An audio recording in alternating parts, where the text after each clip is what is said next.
The bloodshed in Köpenick wasn't the first event of its kind, and it likely won't be the last. SA and police arrested tens of thousands of political opponents. Many were imprisoned, tortured, or killed. The Nazis banned all political parties except the NSDAP and made it clear that from now on they alone ruled the country. In November, Hitler won re-election with 92% of the vote. We went into hiding. It felt like there was nothing left we could do.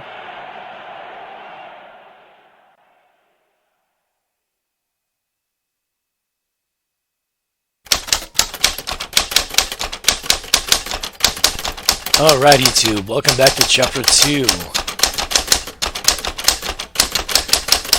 And this is the first chapter was long. I think it took me about 2 hours total playing the game, playing time, even over that.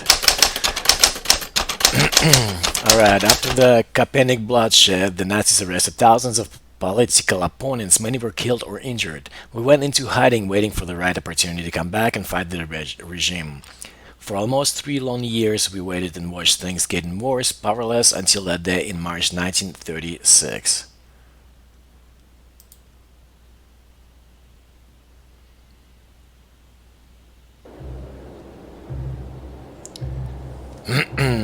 An airship shaped like a giant cigar hovers above Tempelhof Airport.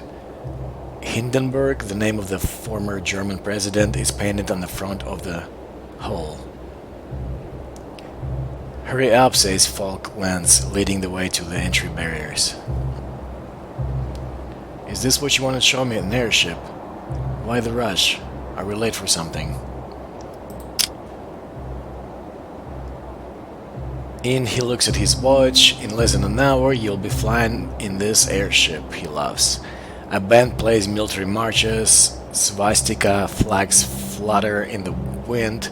The crowd starts cheering when the stairs of the Hindenburg are lowered. Sieg Heil. Okay, pretend to join the cheering. I mumbled something along the lines of making mail to the people around me, so the people around me don't get suspicious. One of the guards keeping the crowd from getting too close to the airship stops us. Halt only for invited guests. Oh, we are, says Falk and takes out a letter. Look away. The guard looks at the letter, hands it back and pulls back the rope. Hail Hitler, Mr. Lenz, and Hail Hitler, Herr Schmidt, says Falk and smiles. Herr Schmidt is here because my wife couldn't make it. I hope that's alright. Of course, Mr. Lenz. Have a nice flight. I'm here instead of your wife. My name is Smith now. I'm gonna just say, go with I'm here instead of your wife, question mark. He laughs. Inside the restaurant looks very luxurious, filled with red cushioned chairs and tables covered in white linens. There is even a little promenade with windows granting a look outside. My name is Lenz. The name is Lenz, says Falk to the waiter, who nods and leads us to our table. Why are we here? Tell us what's going on. I feel like they mean the same thing. I'm done with your games. What's your plan, Falk? You will enjoy it. It's amazing, says Falk and laughs. The crew of the Hindenburg yells commands, and I feel the soft pressure in my stomach as the airship begins to rise. I catch a view out of one of the windows and see the people on the ground getting smaller and smaller. This is amazing. This is terrifying. I would say this is amazing. This is amazing, but also pretty terrifying, I have to admit. Told you so, says Falk, grinning. He orders 2 drinks. When they arrive, he raises his glass and says, "To you, Fritz, and your brave group of heroes." Shh, don't say those things in public. Calm down, this is a regime home turf. No one would expect, well, us in a place like this, which makes it the perfect place to discuss restarting the group. I lean my head towards his and lower my voice. But we have been inactive for over 2 years, or I can pick. But the Gestapo is stronger than ever, or why not? But the Gestapo is stronger than ever. We have been on the ground for over a year because of the Gestapo. Most of our former supporters are either scared, dead, or have left the country. Why do you think it would be a good idea to revive the group now? This is all true, Fritz, says Falk. Yet you must, for one inescapable reason, it is our last chance to stop a war. War, but the Olympics are coming to Berlin. Hitler will start a war no matter what we do. War, but the Olympics are coming in. But we know the outcome of this already, don't we? Isn't Hitler busy showing the world what a peaceful leader he is? What makes you think he'll start a war, I ask.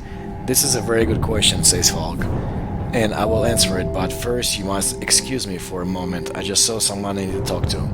Why don't you take a look around the ship? The view from the promenade window is marvelous, and they even have a lounge. It's the perfect place to meet interesting people. Why did you bring me here if you just leave me alone? Or what? Would you please answer my question first? I'm gonna go with the question first. Excuse me, I say, but Falk has already gotten up and walking towards the man in gray Luftwaffe uniform. They greet each other and as if they were old friends and start talking. I'm too far away to hear what they are saying. I wonder what to do. Let's see. Go to the window and look out. Go to lunch. Just wait for Falk to come back. Go to the lounge. It's behind the two heavy gates, the second of which is guarded by a member of the Hindenburg crew. Can I offer you something to read? He asks as I am about to enter. Sure, yes please. He hands me a news magazine. Bring it back when you leave, please. The lounge has no windows and is illuminated by indirect artificial light. Comfortable leather armchairs are arranged around small tables. There's only one other guest when I enter. He smiles and offers me a chair next to him. Take the offer and sit down next to him. Thank you, you're too kind, I say, to make a seat. And take a seat. What brings you to this miracle of modern technology, he says with a strong American accent. A friend of mine invited me here, I attend events like this all the time. I'm gonna just go with a friend. Really, he says and raises eyebrows. Lucky you, I guess. Why are you here? Me, I'm a journalist, writing for the New Observer, an American magazine. I'm from the United States, as you might have guessed from my accent. I thought so, yes. Let me introduce myself. I am Tom Fox, American journalist and danger seeker. If I wasn't, I would not be sitting inside a giant sack of hydrogen. He smiles. What do you think about the New Germany? Why are you aboard this airship? What do you think about the New Germany? I'm gonna go with that. I love German culture, German food, the German language. Honestly, I had serious doubts about your government and the way they handle things before I came here. You had doubts, but you still came. Now, what do you think about Germany? What should I say? I'm still a liberal, and I still think that politically I wouldn't want for the United States what you have here, he says. But after spending 3 months in the range, I must say your country is up to something. I will make sure that readers in the States get the real picture. What is the real picture? What do American readers currently think? What is the real picture? I ask, how is it different from the picture they have right now? There are lots of rumors about Germany, says Fox. See, we like our freedom and the right to do what we like, but Hitler and his party seem to interfere in every detail of people's lives. And the Americans don't like that? No, we don't. Many American newspapers paint a picture of Germany as a country where people get arrested and killed by their government all the time. Many of us, me included, thought Germany was doomed when Hitler took over. But now you think differently? Yes, I must admit that I am impressed. Germany looks great, Berlin looks great, and the rumors about how the Jews are being mistreated seem to be exaggerated. In my 3 months here, I haven't seen anything problematic. So your story will be everything is fine in Germany? So your story will be a Hitler, one big misunderstanding? Pretty much, yes. While I'm sure that I don't want someone like Hitler for us in the United States, I think that maybe for you, Germans, Hitler is just what you need. My cough. Are you alright? Asked Fox. I'm alright, I have a cough that's like cold. There are things you and your reader should know. Oh, he says, this sounds interesting. I'm always interested in finding new sources. And be assured you can tell me anything. Informants stay anonymous. Not now, do you have a card? Not here, do you have a card? Not here. Of course, this is my address of Berlin office. I am not here. If I'm not there, just ask for my secretary. He hands me a business card. I need to get back to the restaurant, and it was a pleasure to meet you, Herr Schmidt, he says, as he gets up and leaves. Go back to promenade. Alright, what's next? Go to the window and look out. Just wait for Falk to come back. Let's go to the windows.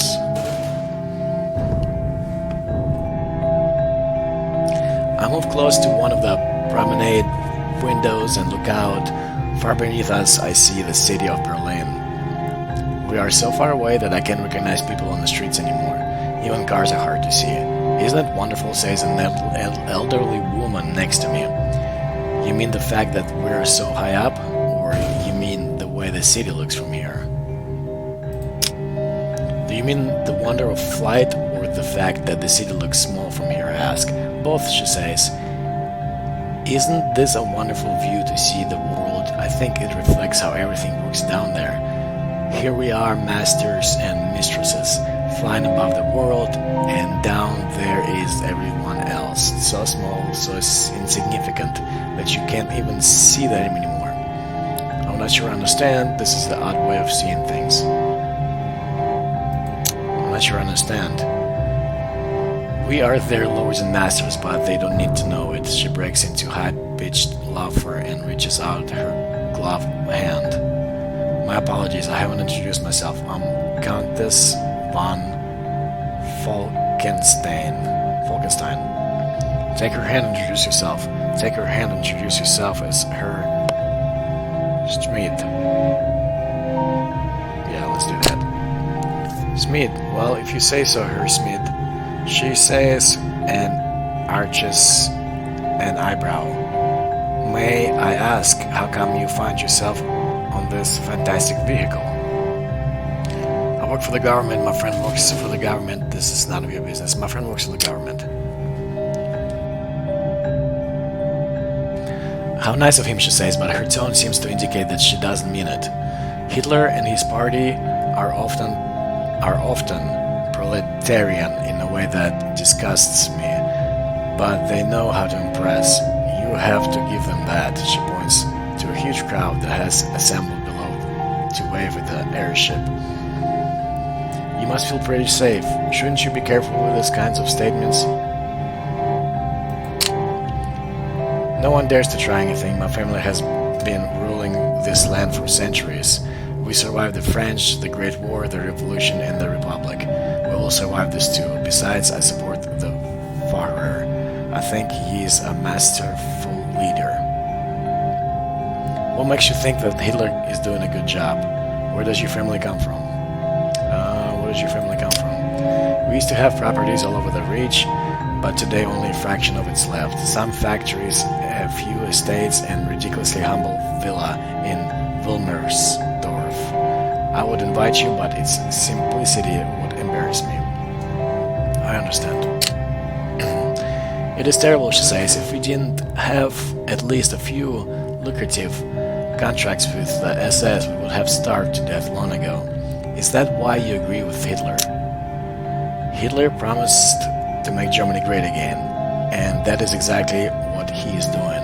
He got us out of the shameful Treaty of Versailles. He got the Saar Basin back from the French, and he will bring back the Polish corridor. But this might lead to war, don't you think? But it is you who is risking his life, don't you think? But no, I don't think Hitler's actions will lead to a war, she says. The people around him are sometimes questionable, but other nations look at us in awe. He made them respect us again. You really think so? The Jews, the communists, the Democrats, the unions, they have destroyed us. They all kept us from reaching our national greatness. But look at us now, we shine and we rise. During the Olympic Games, and the world will come out to us, and the world will see the true, the great Germany. I have heard enough. What's next? Just wait for folk to come back. I see folks standing on the other end of the promenade, gazing at the horizon. The Luftwaffe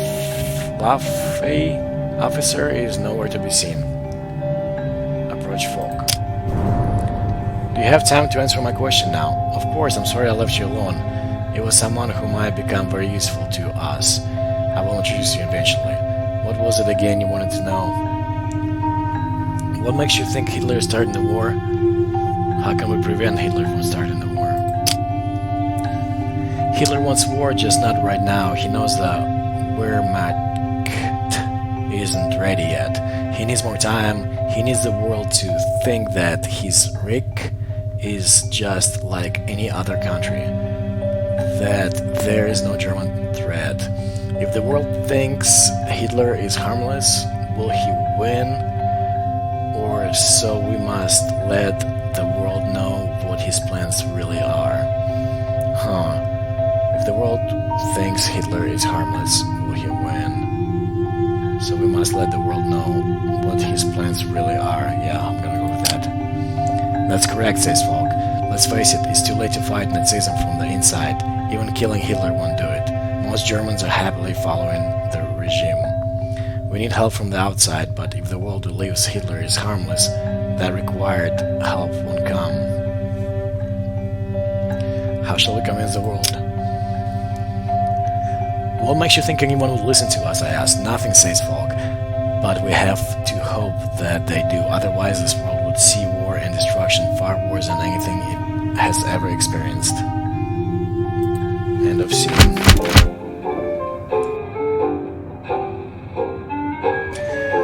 Great excitement how all elections turns out. The elections are taking place and everyone is eager to see how much the people approve their Führer.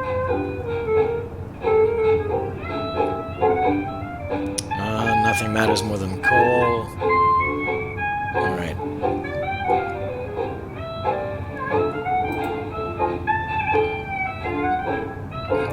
March 29, 1936. It is a bizarre thing to see Nazis holding each other's back, says Alfred during tonight's meeting. I saw something really weird at the club last night. What happened in the club? So I went out for drinks last night. As I'm waiting in line to get in, there is a couple in front of me. He is black, she is white. The bouncer gets furious and tells him to piss off.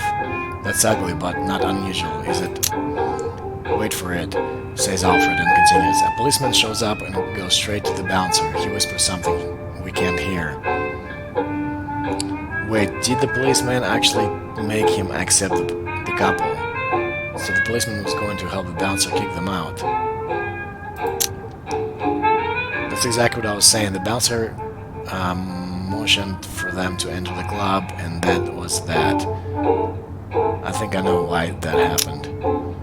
He intervened because there were a lot of visitors and tourists there. They have to maintain an image for now, I say. Alright.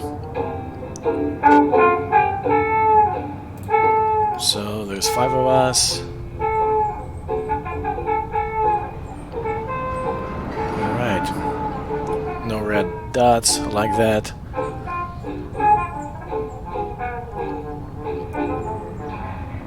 Alright.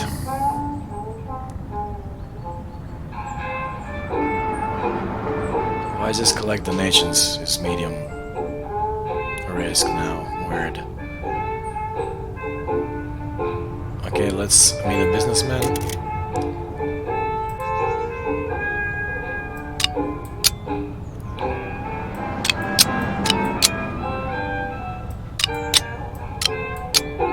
Wow. Yeah, let's send Monica there.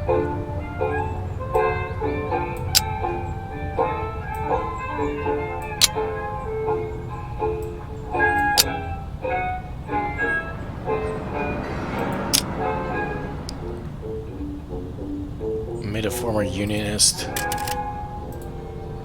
Let's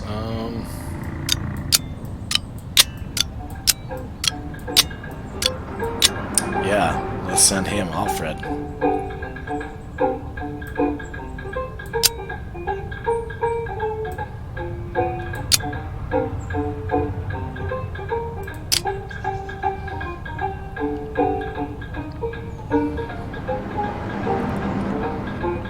Meet an academic.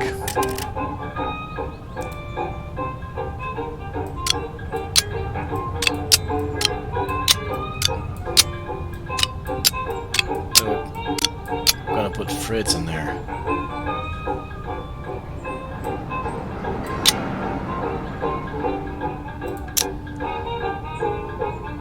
Contact the priest.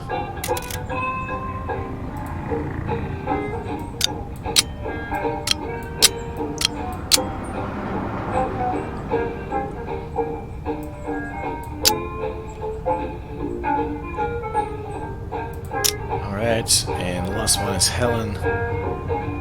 What is she? Meet a friend. Meet a friend. Mission lifetime. What is this? Oh, by paint.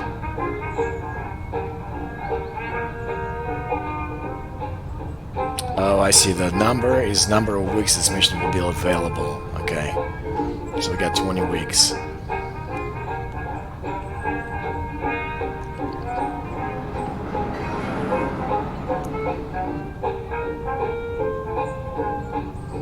Alright, let's buy some paint.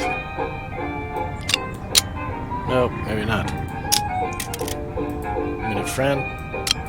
Yeah. I like those odds. Alright. Off to a good start, I feel like. 10 people are still supporting us. Our supporters donated 3 marks to our group. Yeah, we need some supporters.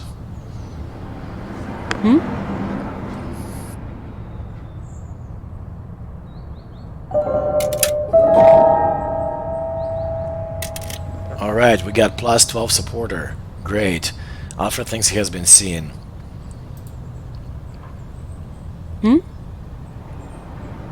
Elise meets with the priest. And... okay, they're willing to help us. Good.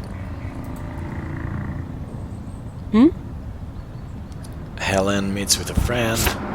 Uh-oh, let's hide. Or enforce.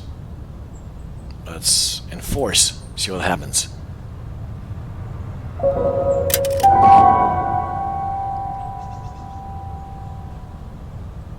Alright, good deal.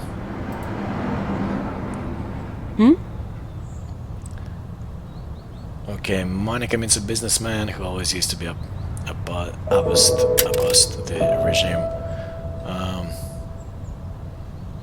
Alright. Good. Fritz meets with the academic from somewhere and tries to find out if he'll be willing to collaborate with us. And he will. Alright, moral is 0, which is fine. Supporters plus 5, good.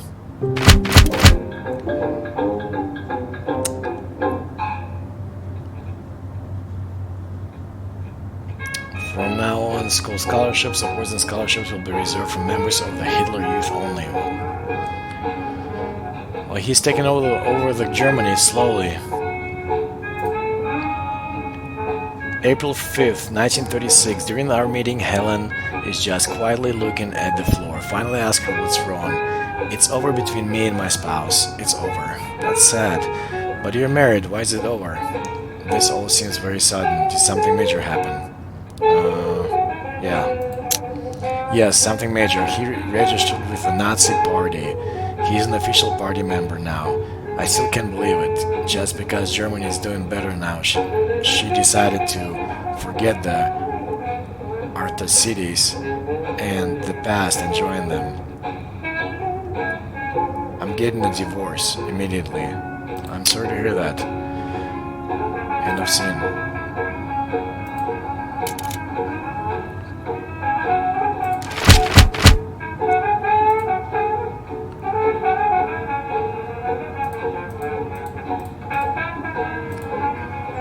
Oh, look at Helen. Jesus. This is not good. And I bet I don't have any money. No, I have a lot of money. Wait a second. How can I send her into hiding?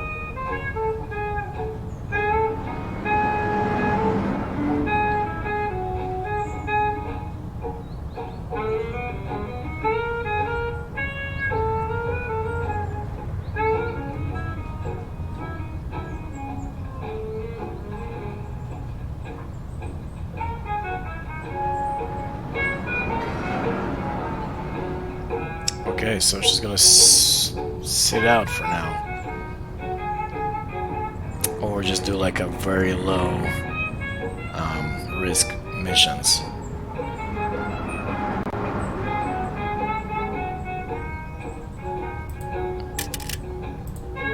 Yeah. No, look at that danger.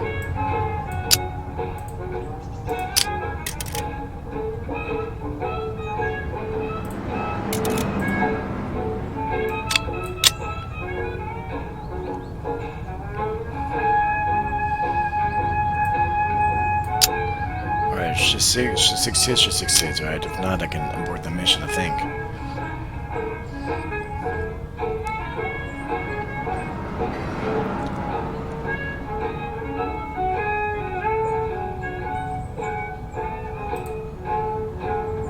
Break into factory.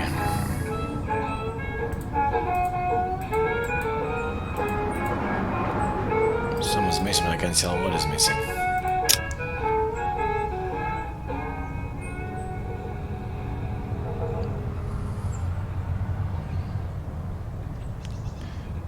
Alright, gain access to campus.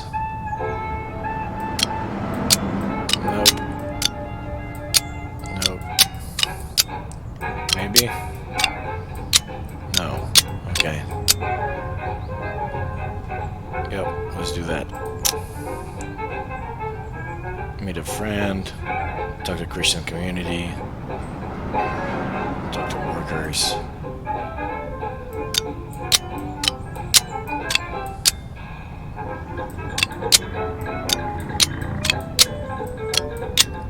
Let's put Alfred in it.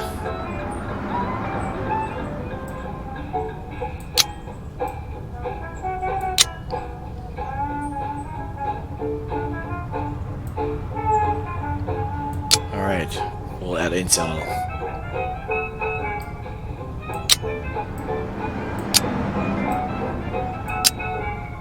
Yeah, I'm willing to take this risk. Yeah, let's do that. Okay, so we got 1, 2, we got Fritz and Monica still.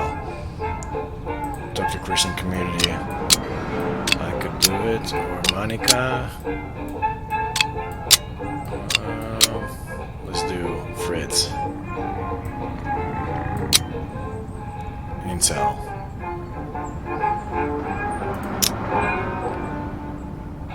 Need a friend. Monica can do it. Guess this is not helping anything. So confirm and yeah, and land. The last one supporter. Our supporters donated 4 marks. Helen goes to a shop far from where she lives to avoid... Oh man. Alright, let's try to hide. No, flee. That's Helen, yeah. I'm afraid to lose her.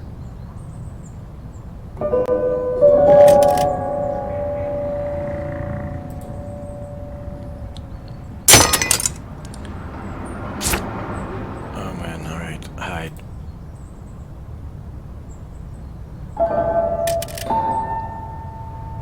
Cool. She got the key from the janitor.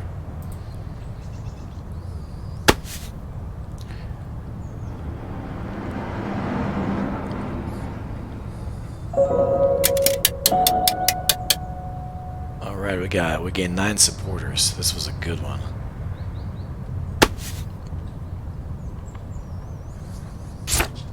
Jeez, let's hide.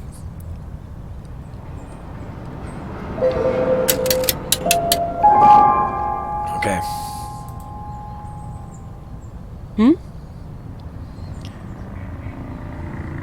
Okay, Monica met a friend, and this was a success. 4 supporters.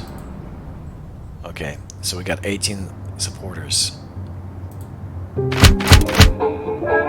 in Spain. Spanish Parliament dismisses the President of Spain.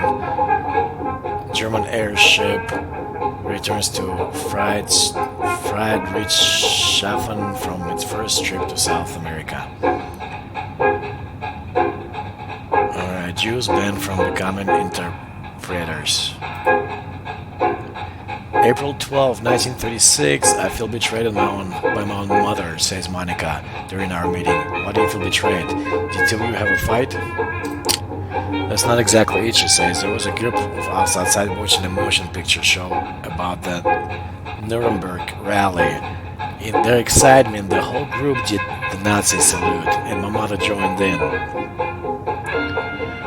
Wasn't your mother against Hitler from the beginning? That must have been a tense moment. Did you confront your mother about it? Yes, she was against Hitler from the beginning.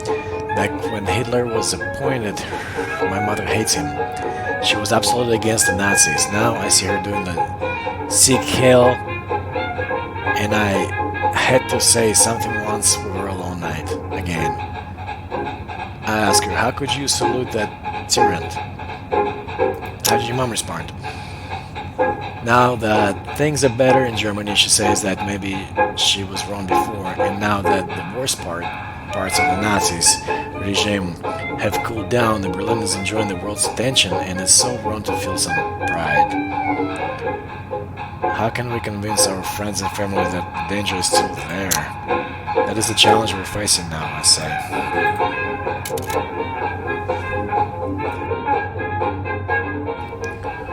Oh, we can go to hiding now. Definitely for Helen. Send him there too.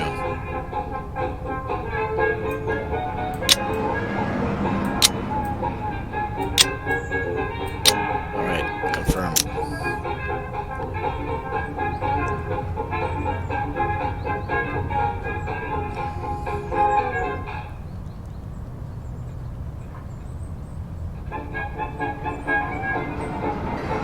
Meet a friend.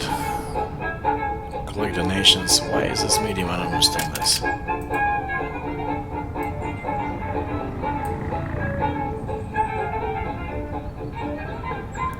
really need to do a little bit.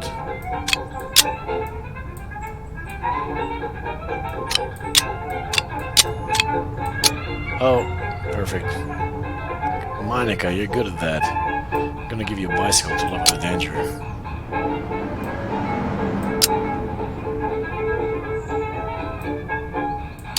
Yeah, I'll take those gains. I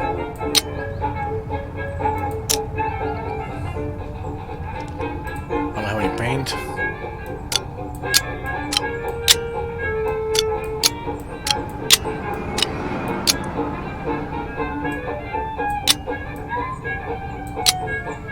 Alright, let's try that.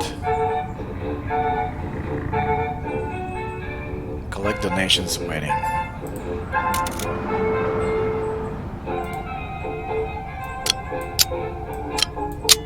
No.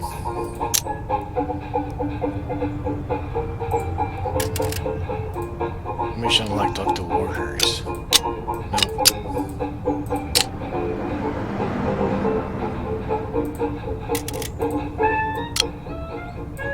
Nope.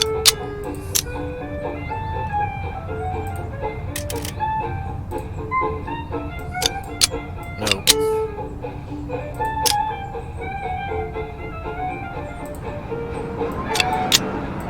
Nope. Okay, that might be just one we can do. We can do this one too. Yeah, I like those chances better. Let's do that.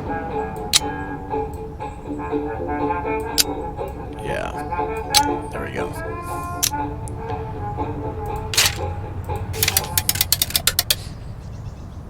Okay, we got 30. We lost 2 supporters, but we still got 31. We got 9 marks.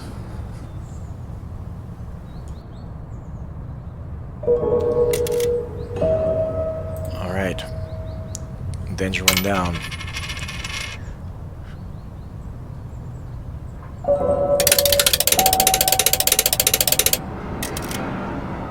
Wow, 39 marks. This is excellent.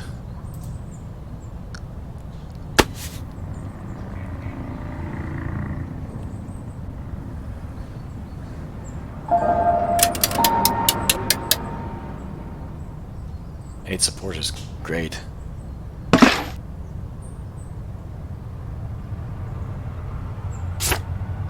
Crap, there's a witness. Alright, let's hide. Sweet, that was success. I got the paint, nobody saw me. Morale plus 7, supporters plus 6. Italy occupies border to Sudan.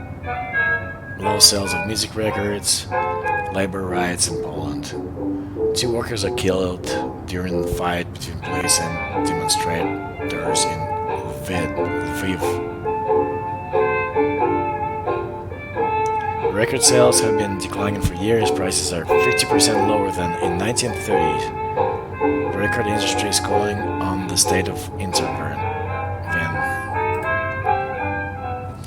April 19th, 1936. Elise seems very distracted during our meeting tonight. I have to watch what I say around my daughter. I really put us in danger. What kind of danger? Are you okay? The Gestapo came knocking at my door. I had no idea what they were doing here, there, or how they found me until it turned out that my daughter has been repeating anti-Nazi slogans at school. Slogans she must pick up from me. Did you tell them she got them from you? Of course I didn't tell them that. I'm not an idiot. I played dumb, told them I had no idea where she had learned them. It was enough to avoid the worst, but they have their eyes on me now. We have to be careful. Anything we say can be used against us, even unwittingly, by the people we love, I say. Alright.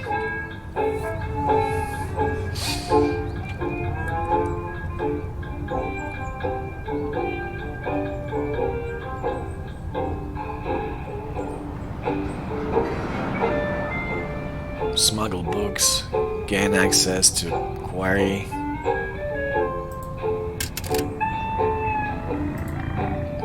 Alright, let's see here. No. Oh, why is she still... Why are they... We need to send them to, into hiding. Helen and Elise.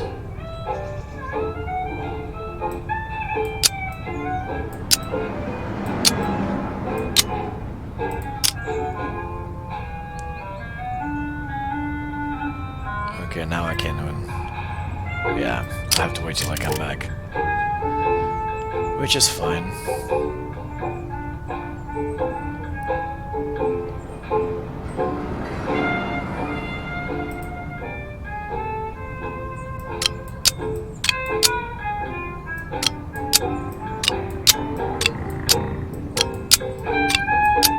I'm gonna have Alfred do this.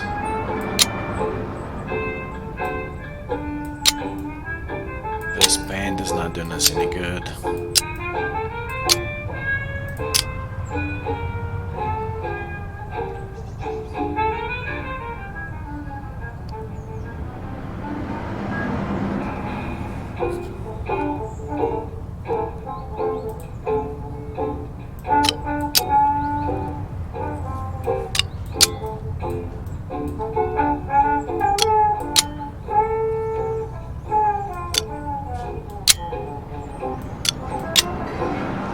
I can set myself there.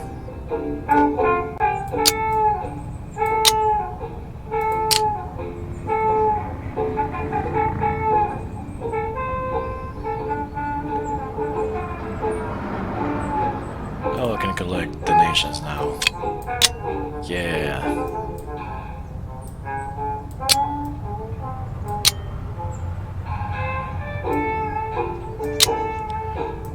Looks good.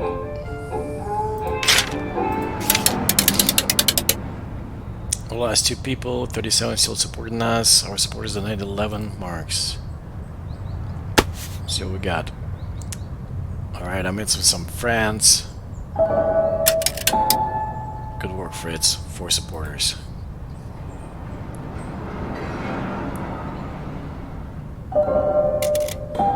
Okay, good.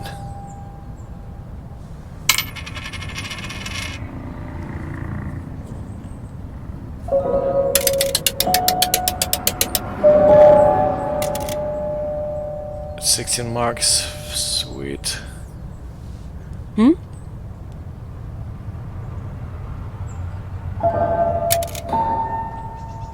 One supporter, that's it.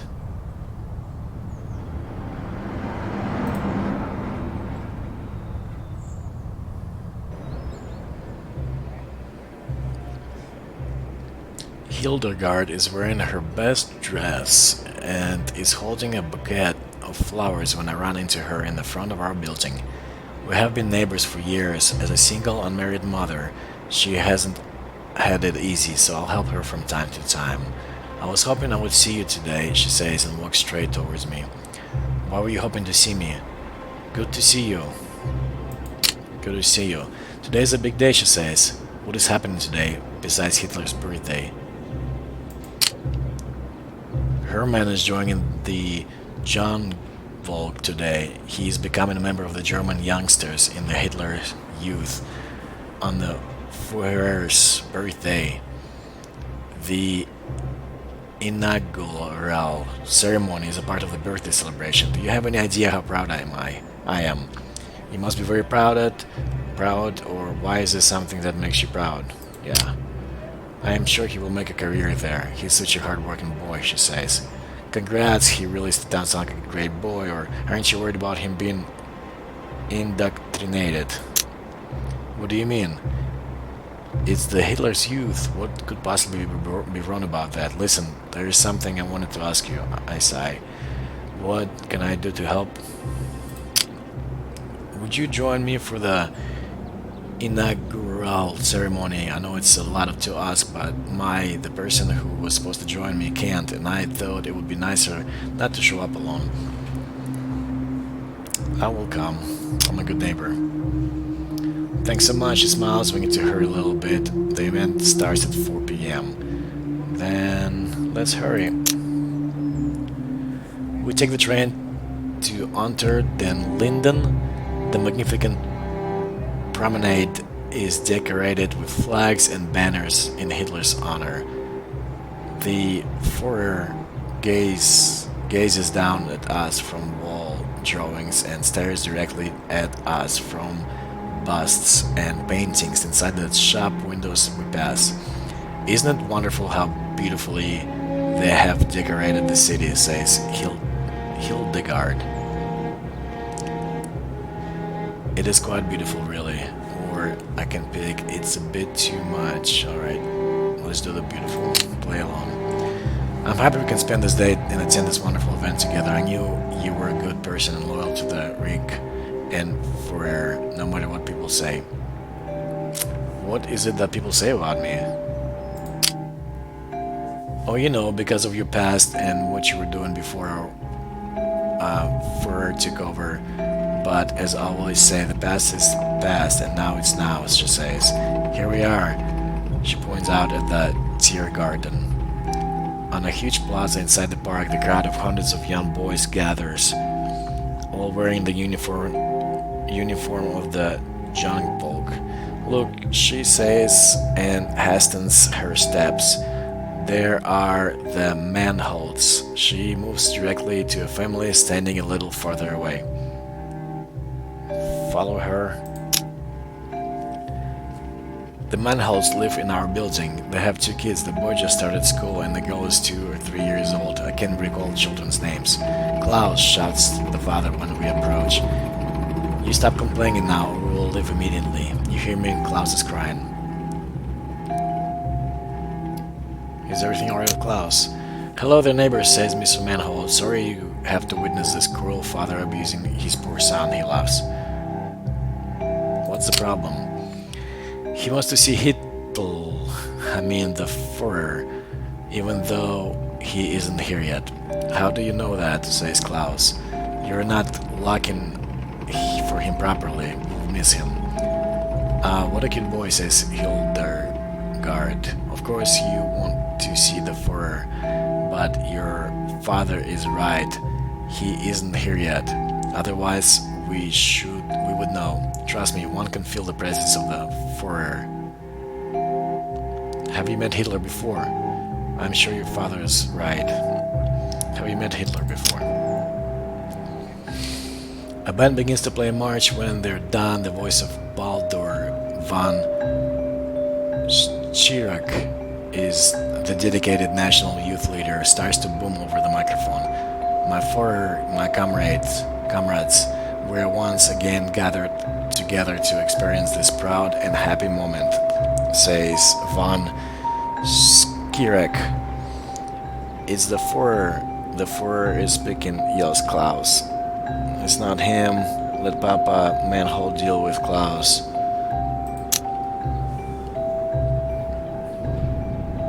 Alright, he continues, my Führer, here stands your youth, a youth that knows no class or caste, a youth whose true example is you and you alone, a loyal youth that wants to work selflessly for this nation, just as you're working selflessly with this great loyalty for this nation. Adolf Hitler, leader of the German youth, has the floor. The crowd yell, Sieg Heil! Klaus tries to push his way towards his father. Step aside so Klaus can reach his father. Stay put. I'm gonna step aside. Let me climb on your shoulders. I want to see him. Please, please, please, Papa, begs the boy. He lifts the boy into his shoulders. Hitler's voice comes through the microphone. My German youth, today you're here, a cross-section of all those around us in the whole of Germany. Listen to Hitler's words. I see him, I can really see him, shouts Klaus. Hitler's voice continues, we want to be one Reich, and you shall become this Reich. The crowd excitedly yells, Sieg Heil! This reminds me of church, people seem to harmonized. We want to be one people, and you shall become that people. We want this people to be obedient, so you shall train to be obedient. Sieg Heil! Howls the crowd. Is anyone even listening to the words he's saying? Nothing he says is making any sense. I look around me at everyone staring in the direction of the small man and his ridiculous mustache.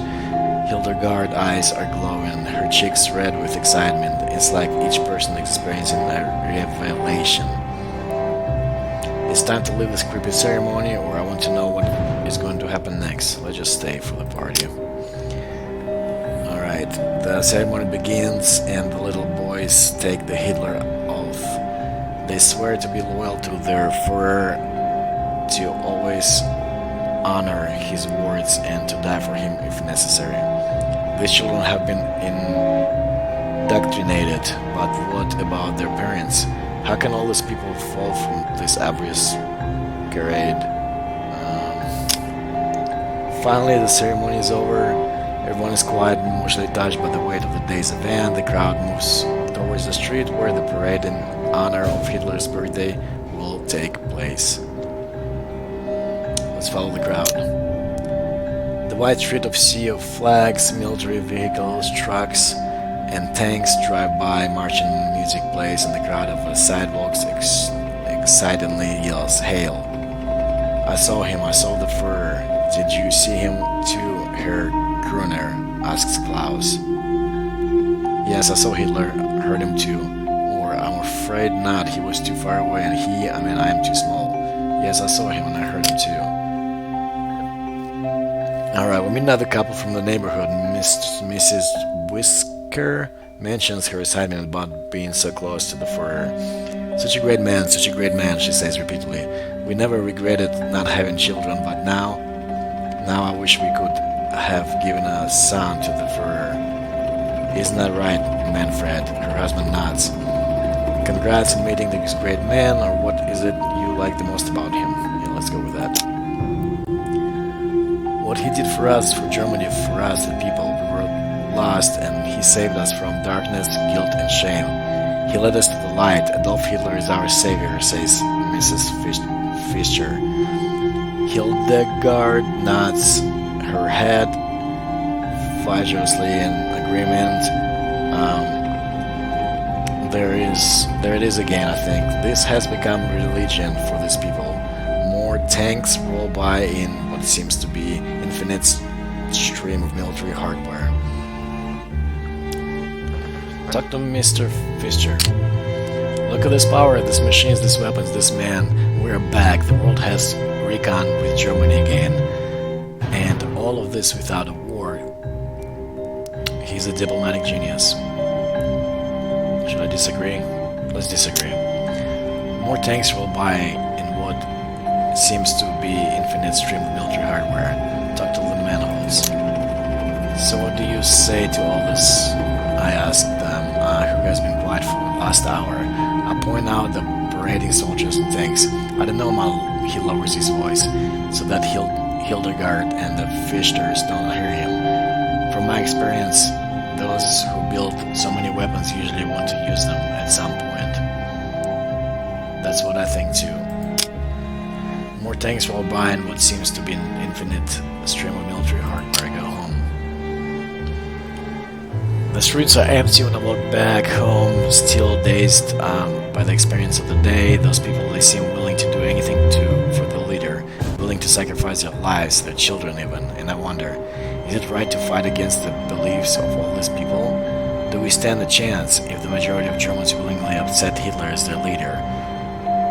How can we help these children before they're fully indoctrinated? Maybe I'll go with that one. Alright, we must help out with a small paper swastika flag lies on the ground. I pick it up and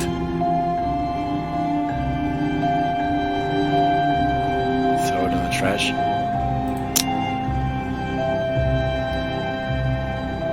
Alright, I continue my way home.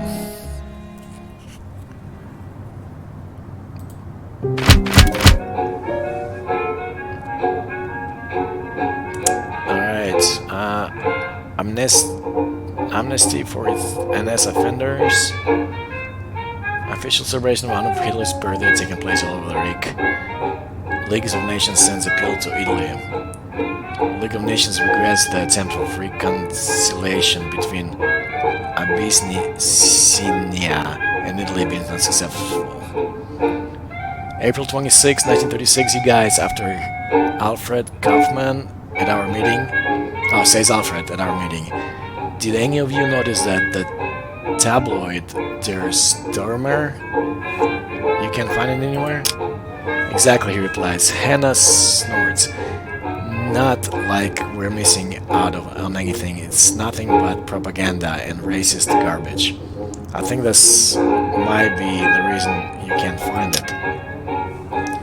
Now you know why it's off the shelves, I say. The Nazis are trying to distort their image, and the International Press Corps here for the Olympics.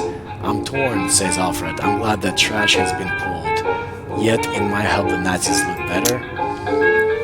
That's what I fear. The foreigners, it will look as though the stories they have heard about the anti-Semitism in Germany were exaggerated, says Alfred.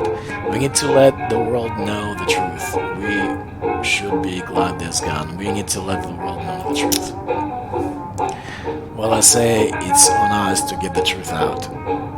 You are probably right, says Alfred. End of scene. Checkpoint. Let's go back to the missions. Okay, let's send Helen and Liz back to the hiding.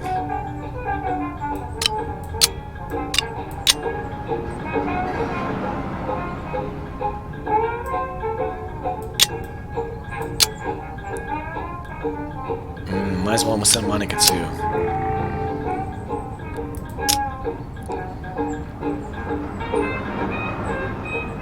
Convince boys not to join Hitler's youth. I think that would be helpful. Alright. Not for me. Alfred maybe? Definitely not Alfred. That's what we got. Okay, I don't think I can do this now. Yeah, I'm not gonna take that chance.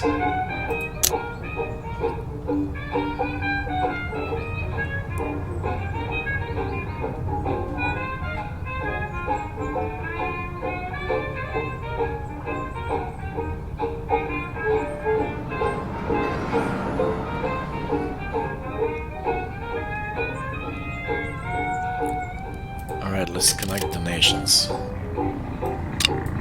Yep. Oh, I'm gonna send Alfred here.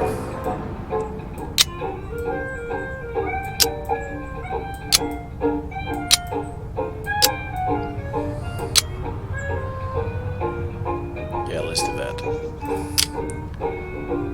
Alright, now we can do.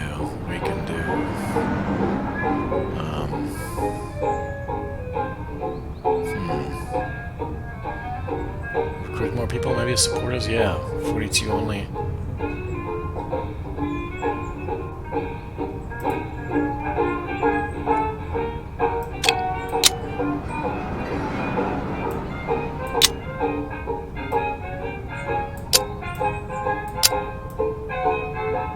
Two to three supporters only.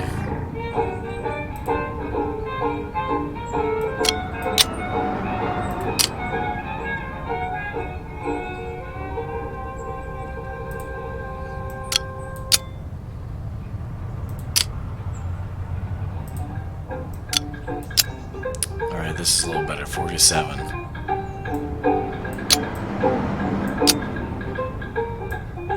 Okay, let's do this.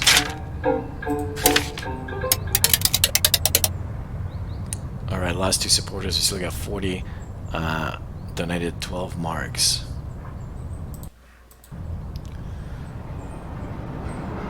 Gold 12 marks.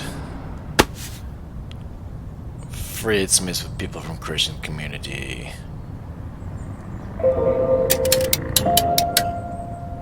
Seven supporters, awesome.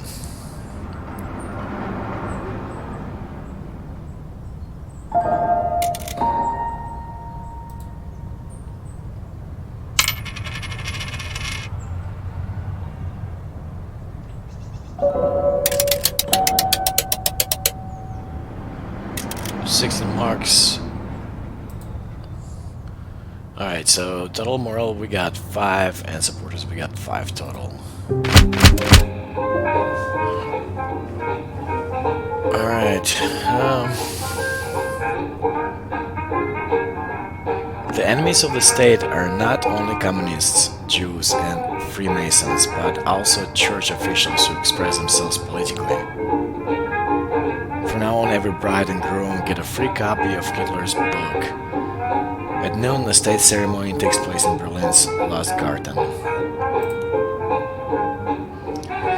May 3rd, 1936, Helen has something to share during our meeting. I don't know if I told you guys this, but my uncle knows a man who works under Goebbels.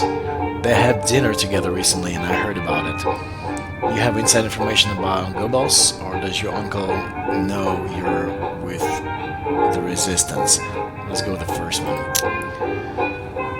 Not on them directly, but on the workings of the Ministry of Public Enlightenment and Propaganda. Here's the deal. The orders from the top are to tone down the anti-Semitic rhetorics, take down posters that decry Jews and blacks and gypsies, and basically clean up the Nazi image. I think I know what they're doing. With the Olympics taking place in Berlin soon, all eyes are on the city, and now the 90s are going to pretend that the past couple of years never happened, I say. So I guess it's our job to make sure they don't succeed. And scene, and let's go back to the map. We got 2 intel. Alright, why is this yellow? Smuggled books.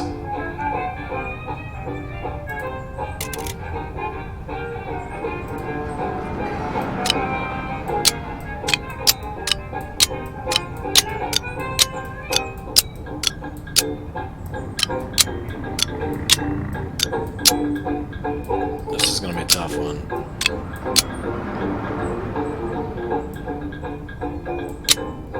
But I would like to succeed.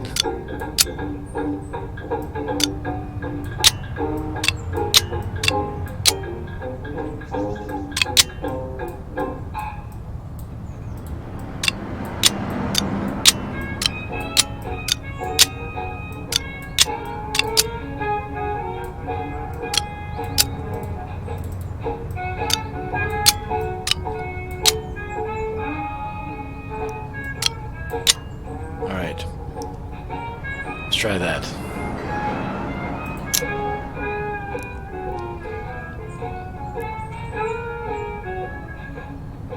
Collect donations.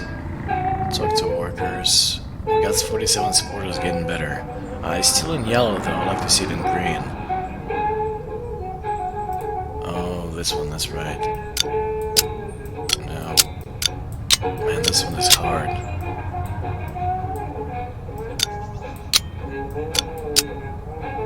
Huh. This one I will have to wait.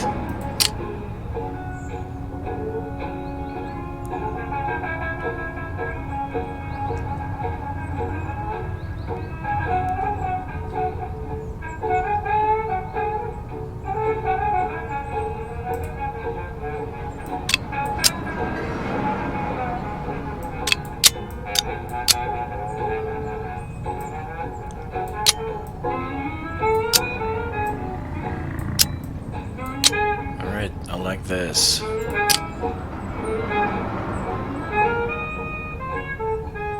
Got enough money? We don't have any money.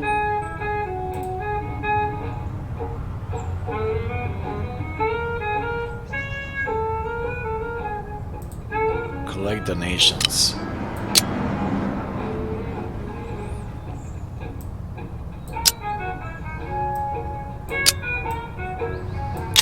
Up to 26. What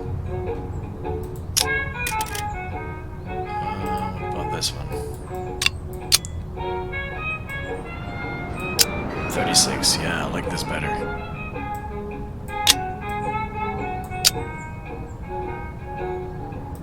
Alright. Okay. See what happens.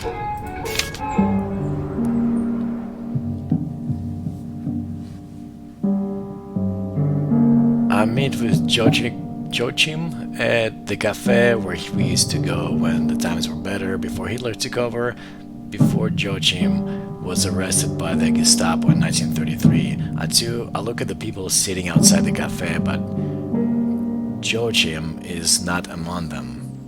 I go inside. The weather is really pleasant, so everybody's sitting outside in the sun, but I still take a look at the inside.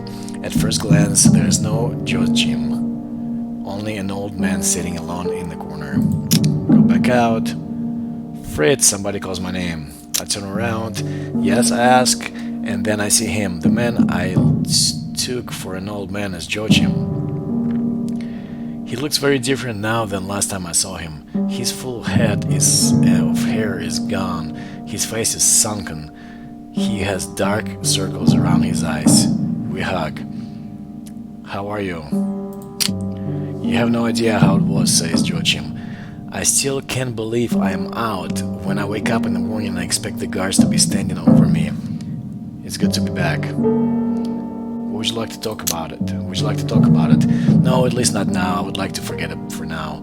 We talked for a while about old times, better days before everything went dark. We managed to avoid talking about politics and the fact that Joachim had to spend the last 3 years in a concentration camp. After what you saw, would you be up for fighting the regime again? You mean now? It takes a while before he answers. It seems like he has to think hard about it. He shakes his head. No, I don't think so. I can guarantee that I wouldn't give everything away if they catch me. I can't stand the idea of going back to the camp. I understand. The Joachim I knew would have never been intimidated by them. The Joachim I knew would have never given in. It's horrible what this regime does to people. We have to stop it.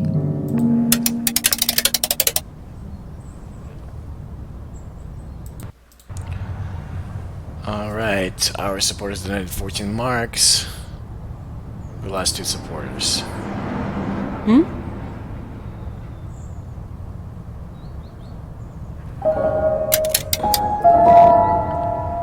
For supporters, Alfred thinks he has been seen.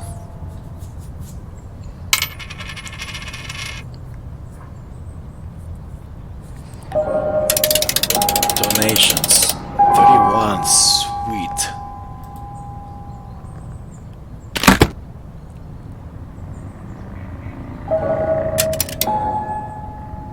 Alright, no trouble, good. Backup books +3, sweet.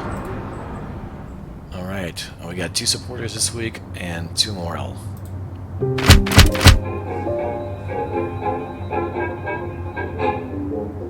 The German airship Hindenburg takes off for the first journey to North America, heading to New York. Alright.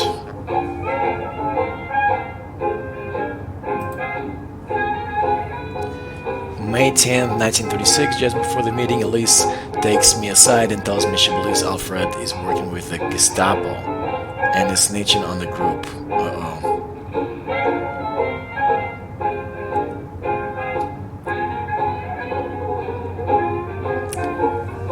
Talk to Alfred. Ask Alfred if there's anything he wants to tell me. He looks surprised and says he has no idea what I'm talking about. No wiser. I still need to make a decision.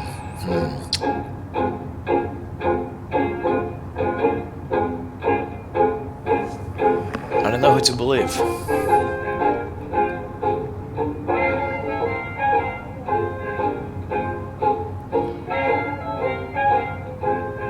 Maybe I should keep both of them out and just find new people. Maybe keep Alfred in the group but isolate him. So I decided not to rush things and don't immediately kick him out, but I won't allow him to join any critical missions for a while. Elise looks displeased when she hears about my decision.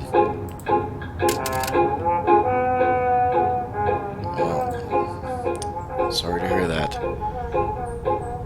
Spread books, required skill. Risk is high.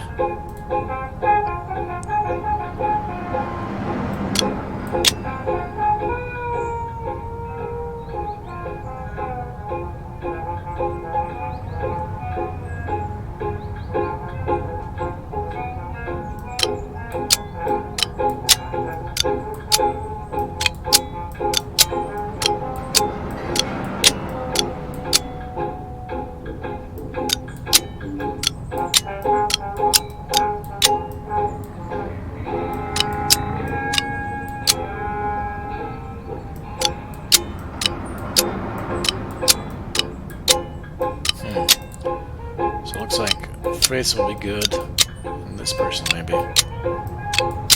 Let's definitely put a bicycle here.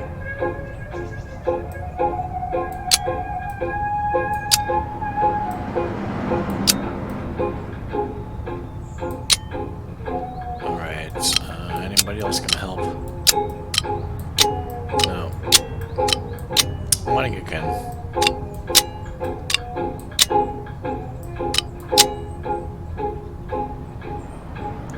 Alright. 14 to 24 supporters. Alright, I'm just gonna live like this.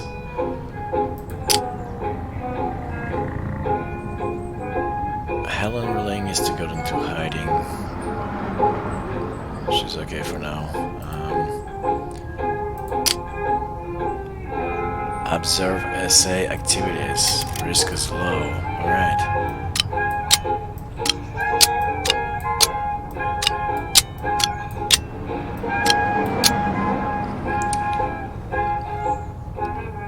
I don't like this.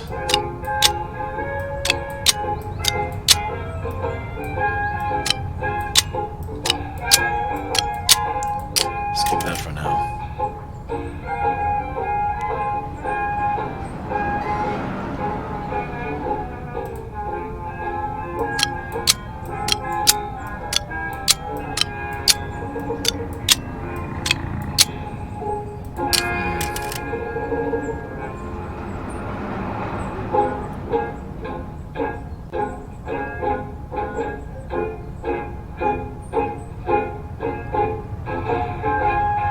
Alright, we really need to do this.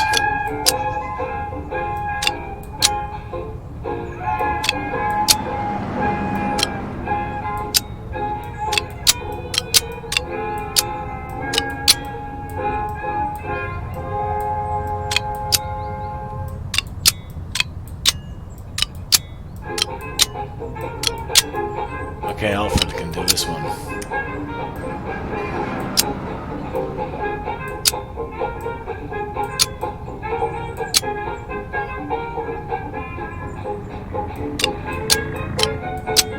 Yeah.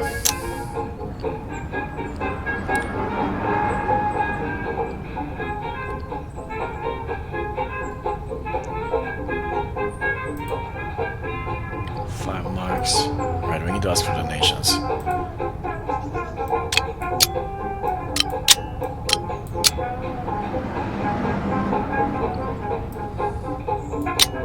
Yeah, let's do that.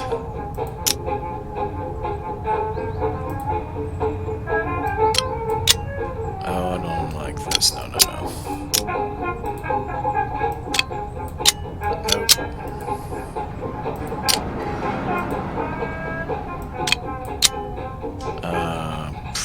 Maybe.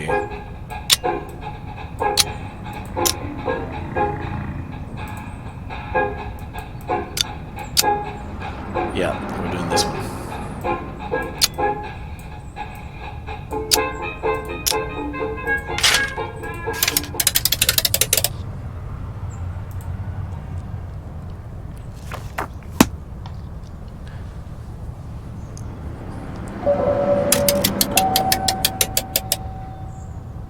Oh, sweet, this was a tough one.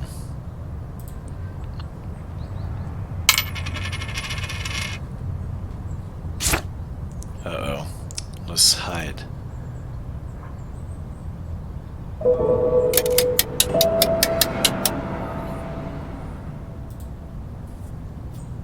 Hmm?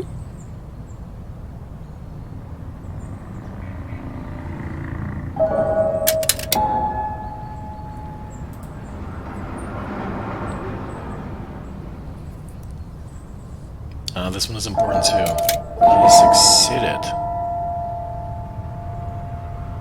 Good. This was a good one. 14 supporters. Separation of powers is passed. Supreme Lawyer Hans Frank declares there was no longer any separation of power in the Third Reich. The only power in the state was that the Führer and Reich Chancellor Adolf Hitler.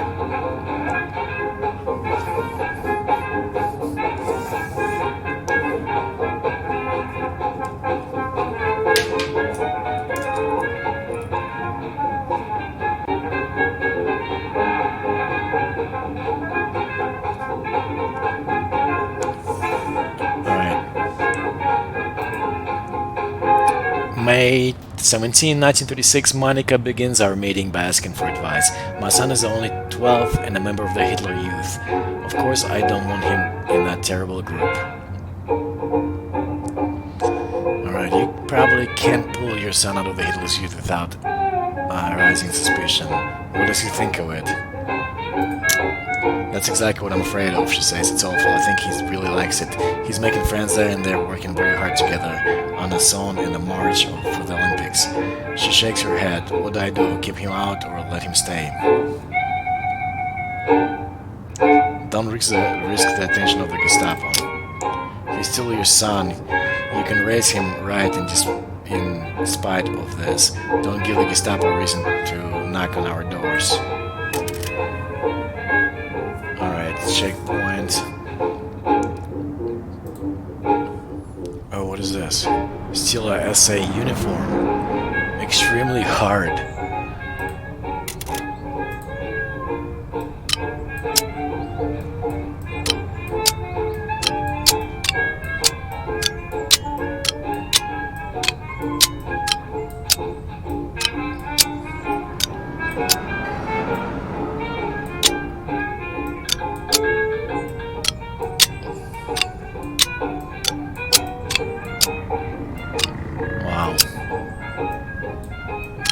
Oh, police is leveling up.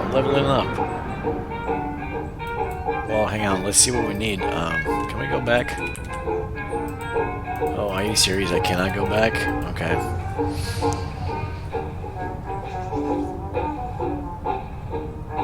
Propaganda.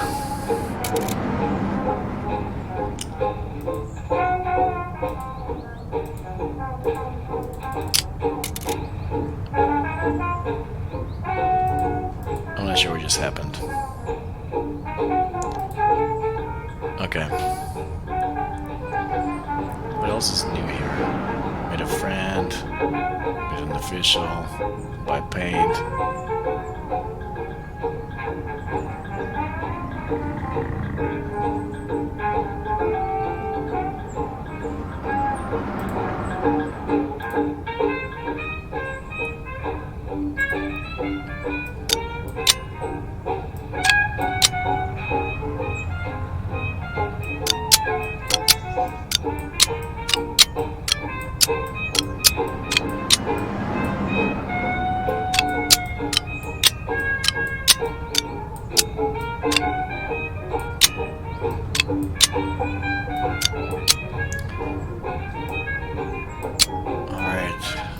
Let's do this. This is good. Still the uniform.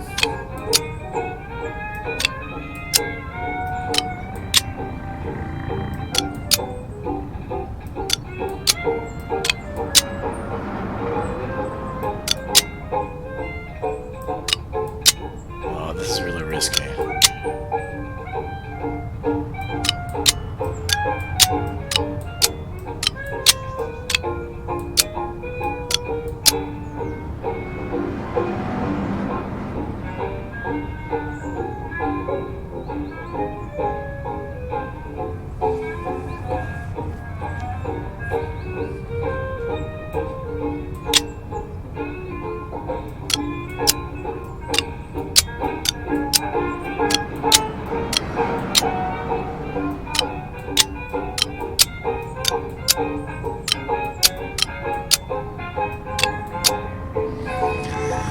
Wow, I don't know.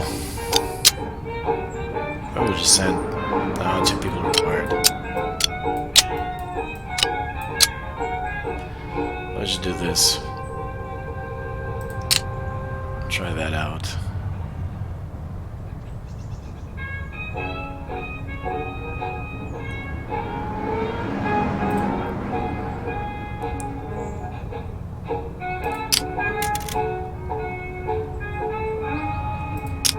Buy some paper. Maybe. Still kind of risky.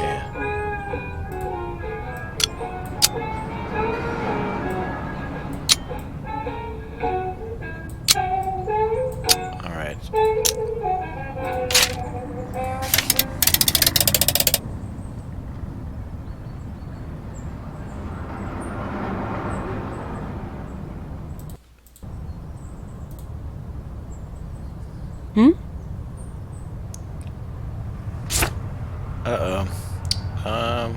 Let's hide.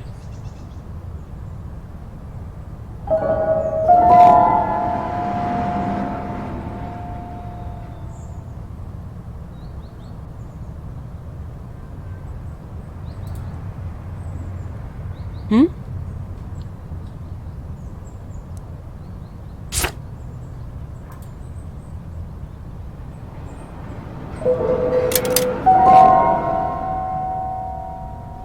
Okay, so that went well, at least.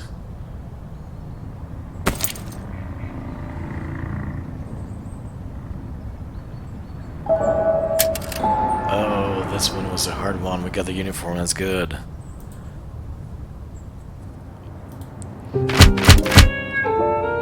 New German bomber presented at air show. Italy, all new men to military. Officials warning to all motorists. May 24, 1936, at our meeting, Monica holds her head in her hands. Is this about your son and the Hitler Youth? Yes, it is. She lets out a sigh. It's terrible. They're rehearsing songs from the Olympics, and he won't stop singing them at home. Singing praise to Hitler. It's like they stole him from me. Don't lose hope. He's still your son. There's still time to win him back. Nothing is set in stone. You still have to teach him, I say, end of scene.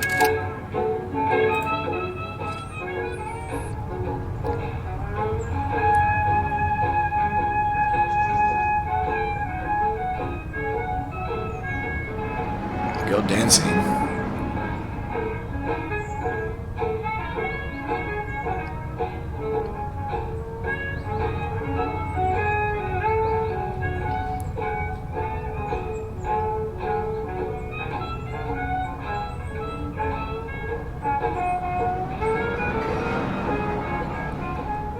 Oh, Helen needs to go to hiding. So is Alfred after he levels up. Let's move this one up.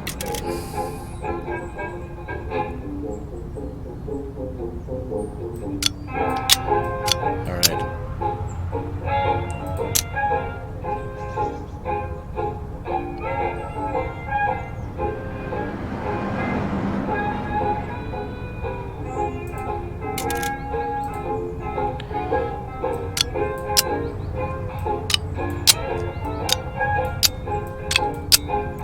Send Fritz to talk to business people.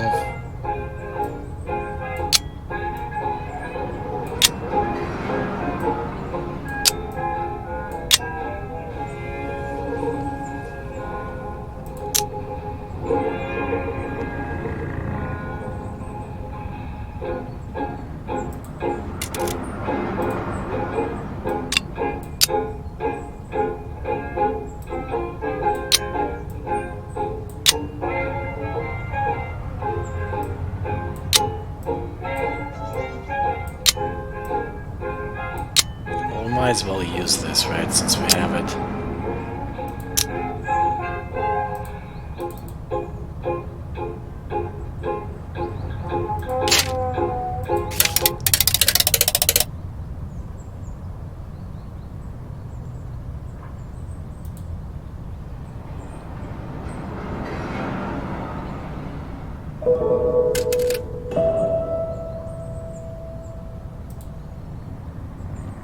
Hmm?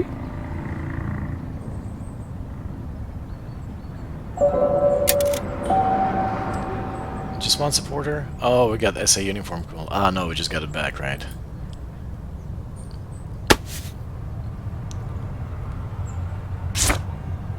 Hide.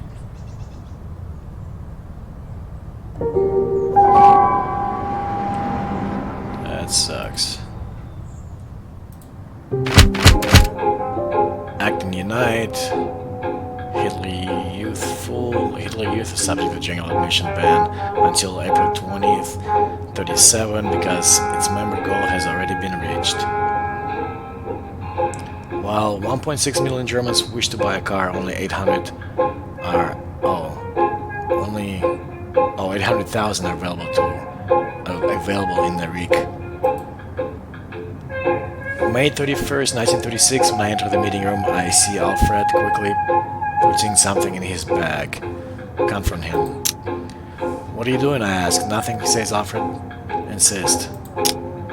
What are you hiding in the bag? I thought we trusted each other. If we have no trust, we have nothing, says Alfred. Show me what's in the bag. I'm sorry, but I have to insist. Show me what's in the bag, I say. He opens the bag and I find a copy of our list with the names of supporters who have donated money to the group. You're snitching on us. Get out. This is bad, very bad. I should listen to that one lady.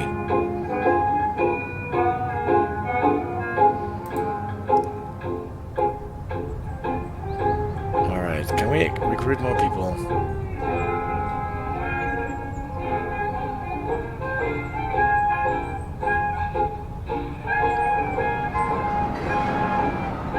Yes, finding a member.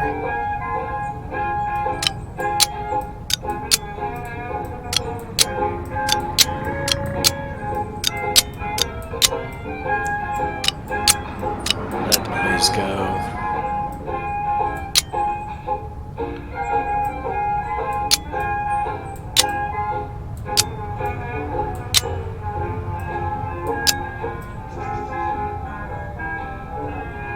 I feel confident. Meet a friend. Visit a museum. This is for everybody, right? Okay.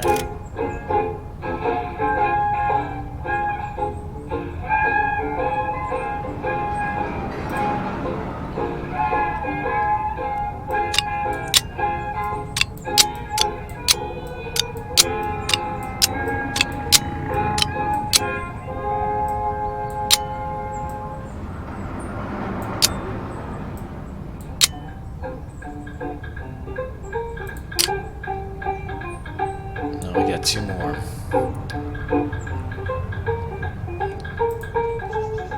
Alright, let's ask for donations.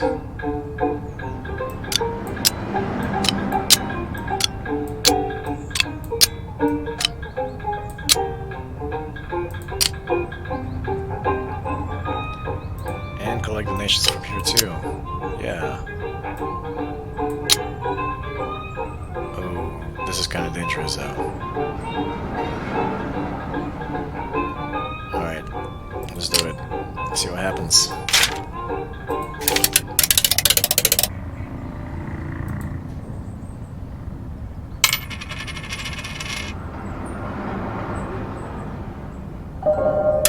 Okay, good. 21 marks.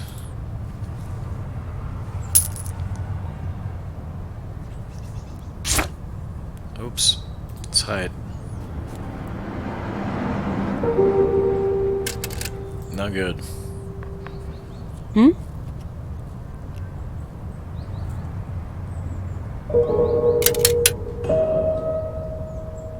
Alright. Who do we want?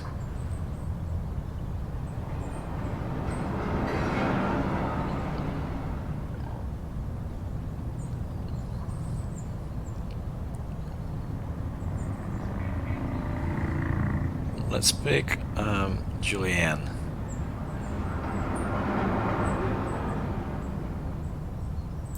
Yeah.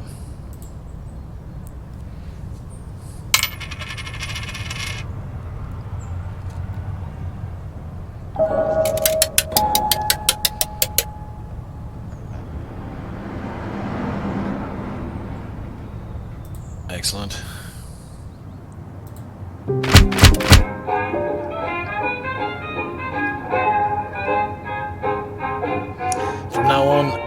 From now on, the use of foreign-sounding stage name is forbidden. Wow.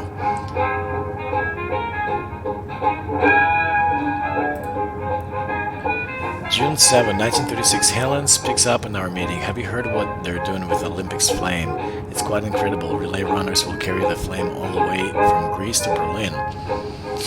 A relay run across Europe will require a huge amount of organization. The Nazis understand the powers of spectacle to inspire people's imagination. Alright,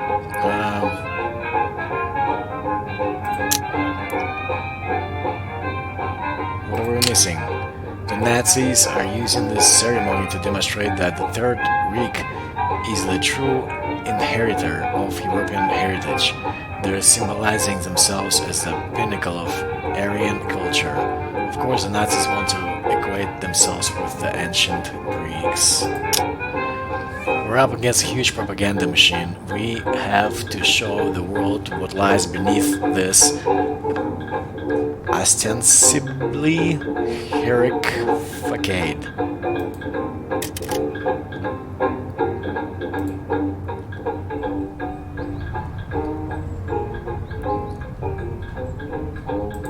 We got money? Yes. Okay, Helen, you go into hiding. So it's Fritz and Elise. Yeah.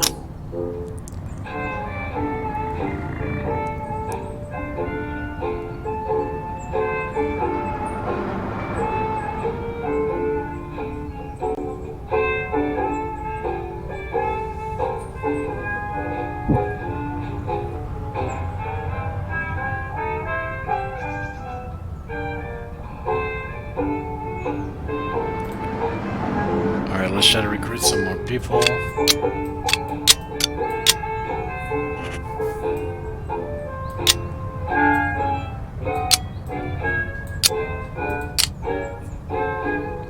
Maybe collect donations. Yeah, that's fine.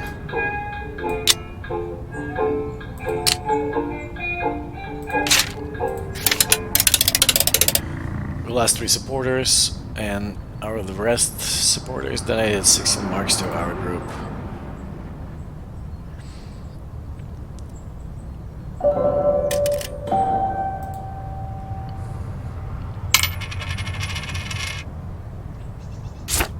Uh-oh. Let's hide.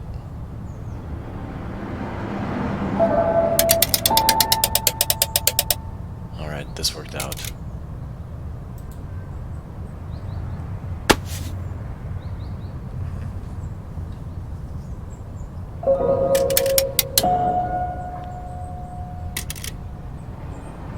Cool.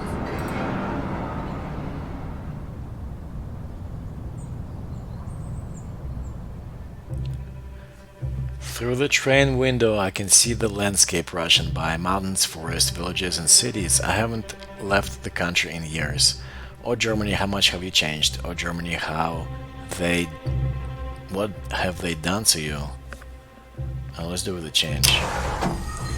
The train stops, seems like we have reached the border. Someone, oh, this is not good. Someone opens the door on my compartment. A man wearing a German border control uniform stands in the entrance and barks.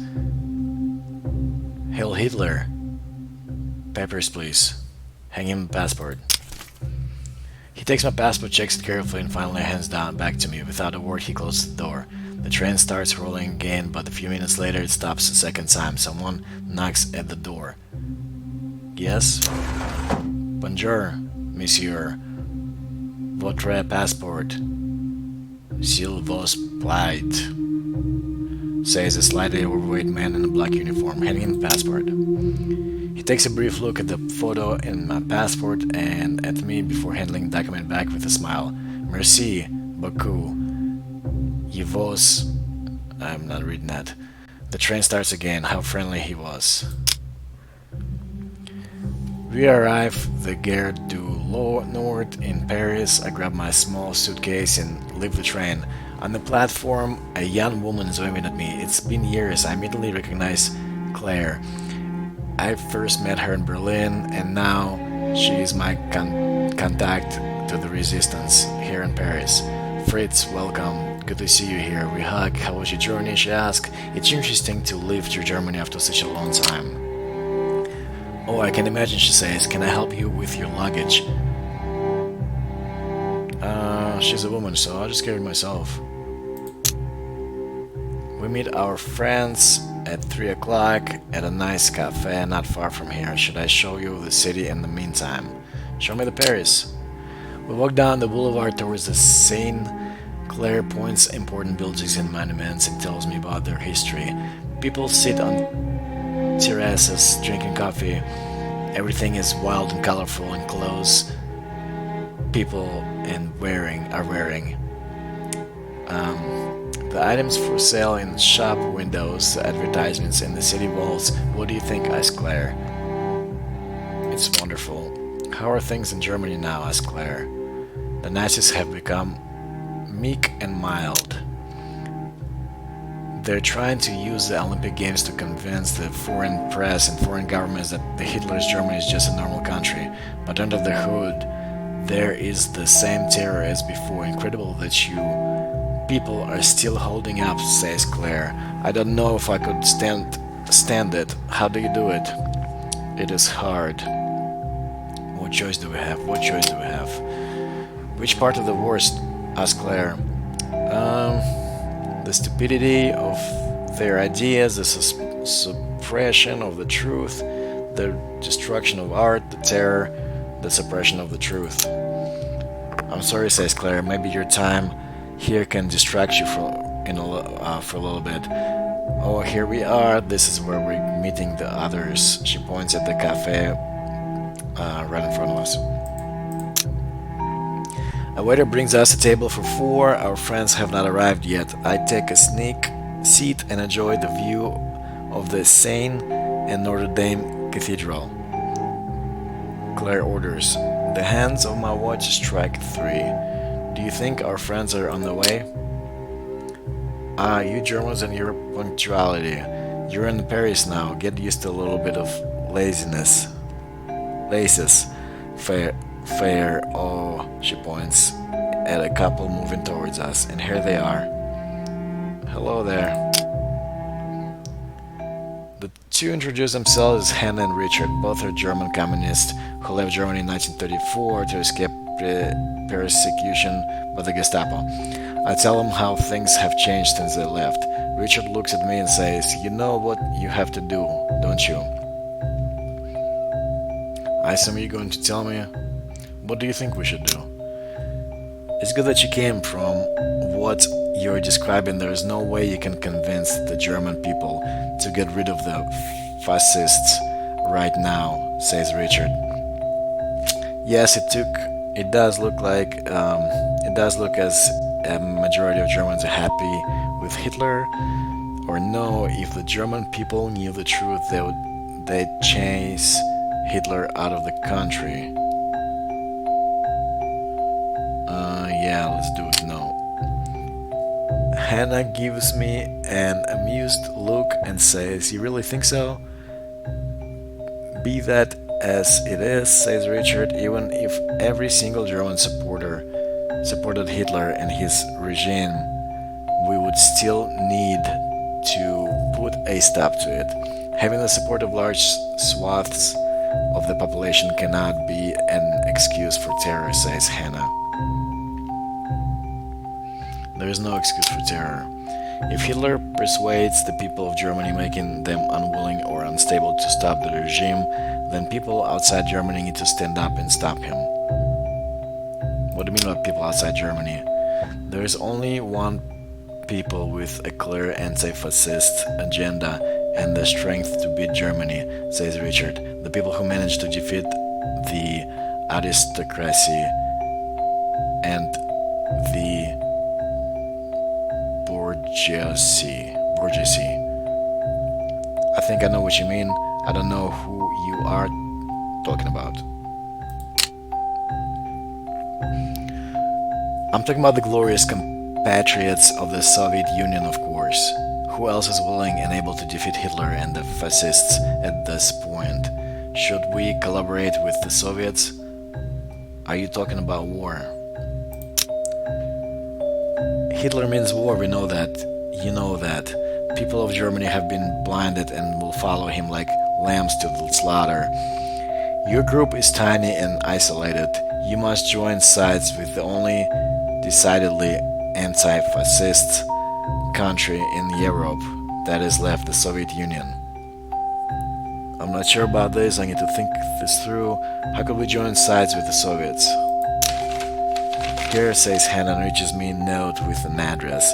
Go to this place in Berlin if you want to join forces with the Soviets. They will help you. Thank you. We need to leave now, says Claire. There's someone else you need to meet. What do you mean? Asks Hannah. That Borgias deviant George. Claire nods. You'll see, says Claire, when we meet him. Don't listen to George, says Hannah. He's a Borgias and scatterbrain. George thinks the world will become a better place by hanging out in expensive Parisian bars. Interesting. That's enough, Hannah, says Claire and walks out. Let's go, Fritz. Goodbye, Comrade Fritz, says Richard. It was good to meet you. And Hannah is right, do not listen to George. I follow Claire across the still crowded boulevards. It's getting dark and I see more and more people dressed up in gowns and dinner jackets who look like they're on their way to an evening event. We enter a bar next to the giant hotel. The wooden counter in the bar is the longest I have ever seen. Over there, says Claire. Follow her lead. Claire leads me to a young man sitting at one corner of the unusually long bar. He has a bottle in front of him and takes a long sip from his glass when he notices us. George, hello, says Claire. This is the visitor from Germany I told you about. Cheers, says the man and points his glass in my direction before emptying it. Welcome to Paris. Hello, George. My name is George. I'm a writer for the Voice of Freedom in the City of Love, he says. He should dispense with the serious things as quickly as possible so we can get to the fun stuff. Wouldn't you agree? What's his name again, Claire? My name is Fritz. He says George and looks left and right. No last names. This city might still look free, but the bloody Gestapo has agents everywhere. So Fritz, listen carefully. What do you know about Spain? He gives the waiter a sign. Country in the south, nice weather, or political unrest, still a democracy. I'm gonna do the country in the south. Yeah, I conclude, you don't know anything. What you need to know is there will be civil war in Spain, soon. The fascists will try to take over, but other factions won't let that happen. The waiter puts 2 glasses on the bar. One for me and one for Claire. I see, and how do you know? Let's do it with how do you know. I'm a writer, I know this kind of things. I have sources, I'm also working with the British Secret Service. Something I would recommend you do as well. George fills our glasses. Why would they be interested in working with me? Trust me, there will be. See, what will happen in Spain is more than just some civil war. Spain will be final rehearsal for the big war everyone is waiting for. Cheers, he holds up his glass and we do the same. I'm not sure I follow you. Have you ever listened to Hitler? Says George. The man has been publicly speaking about his plans for war since 1923. He even wrote a bloody book about it, for Christ's sakes. You have a point. George continues, everything he does is according to the big plan, getting Germany ready for war. Win over the people, build weapons, weaken the enemies. The question is not if Hitler will start a war, but when he will start it and who he will attack first. And when will Hitler start this war, do you think? And who do you think Hitler will attack first? I would say when. That I don't know, but I do know that the keys to defeating his little crazy warmonger is a bloody United Kingdom and no one else. Why is this United Kingdom is the key to stopping Hitler? Someone told me today that the key to stop Hitler was Soviet Union. I'm gonna go with the second one.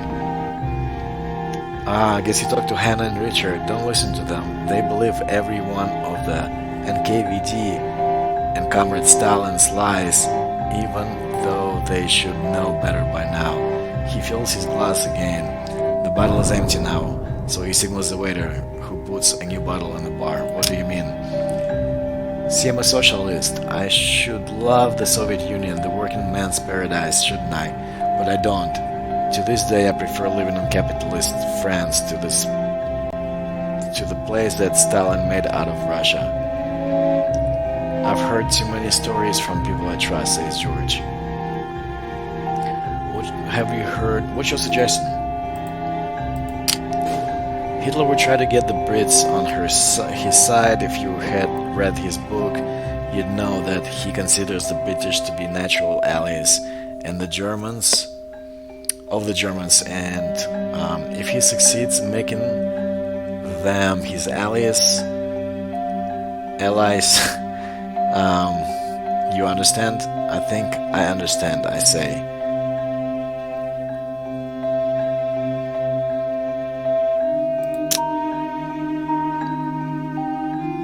If he succeeds in making the British his allies, he will win the war. If he fails, he will lose it, I say. I like your friend, Claire. He is clever, says George. Exactly, because whoever is an ally of British is also an ally of the bloody Americans. And I have the strong suspicion that the colonies will play an important part in that next big war. So what do you suggest to do?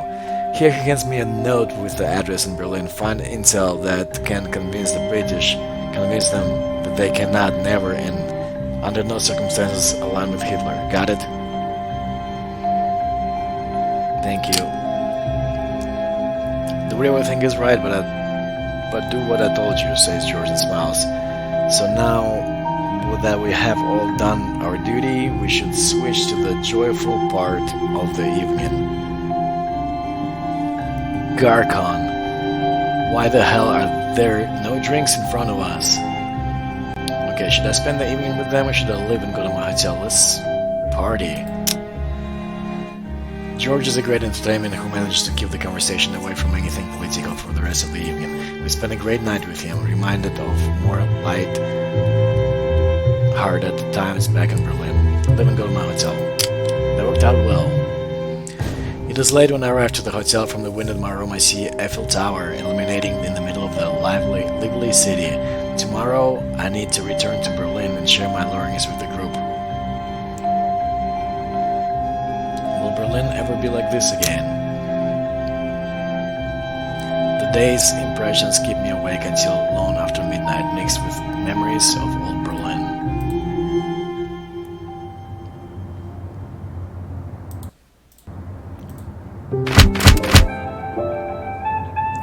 Strikes all over Spain.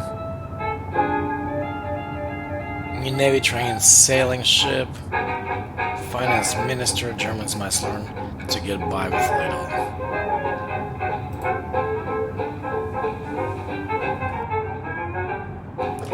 June 14, 1936. I haven't even sat down yet when Julian walks up and says, "Hey, what are you doing? What are you going to do about the Elise?" I look around and Elise is not here, at least not yet. What do you mean? Julianne shakes her head. God, you don't know yet? Listen, I just found out. Her partner is a member of the party, a Nazi.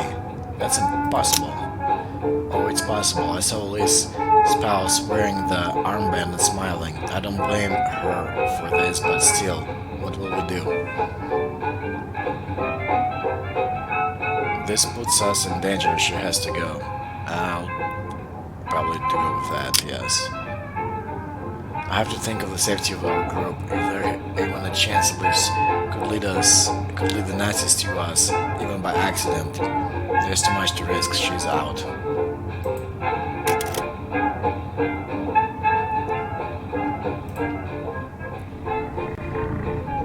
Finding a member.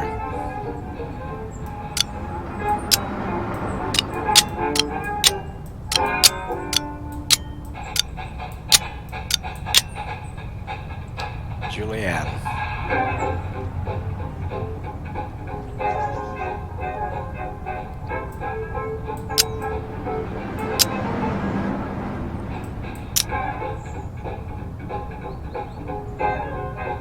Smuggle books? What is this stuff? Meat made of NSDAP bigwig.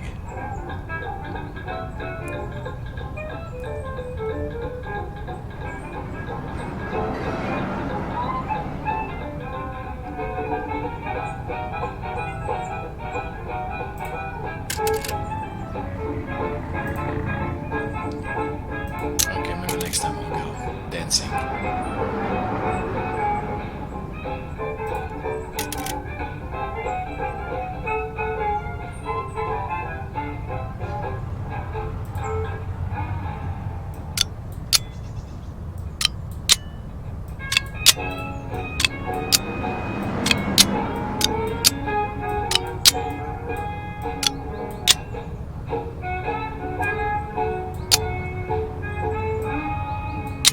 Alright, let's give that a shot.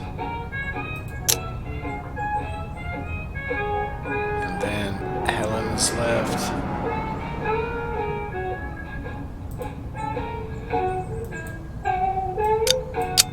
Alright, meet a friend.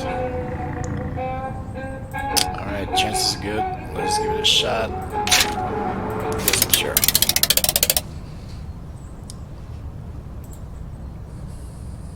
Hmm?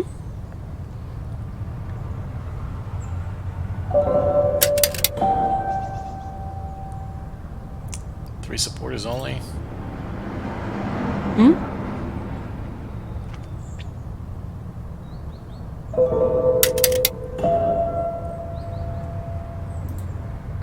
Alright, who do we want to pick?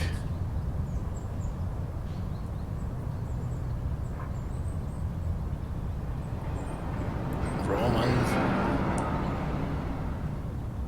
Let's pick Roman.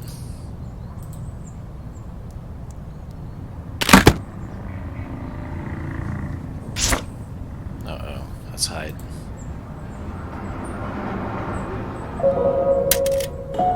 She makes it back without any trouble. Good. Pack of books. Sweet.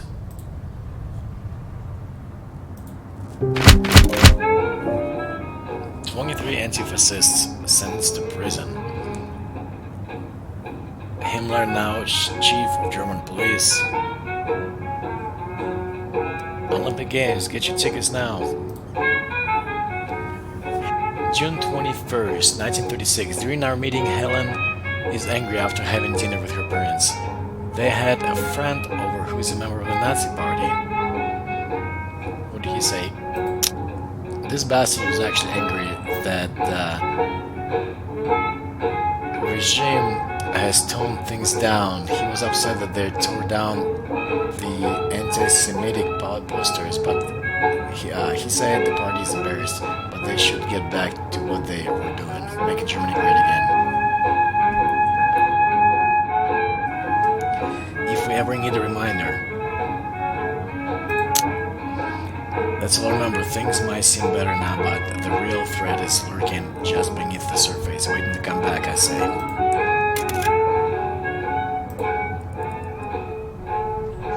Alright, so let's level her up. Monica.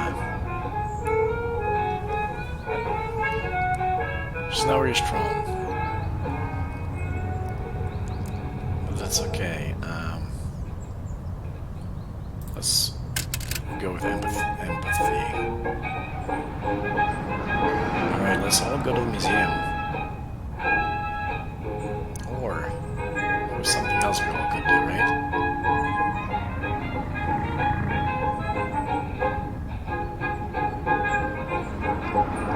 No. Let's go to the museum.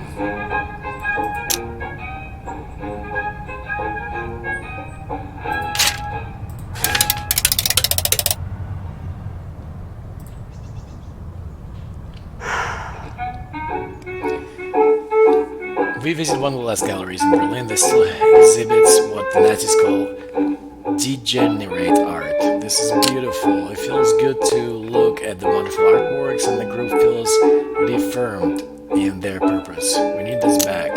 We need this back. End of scene.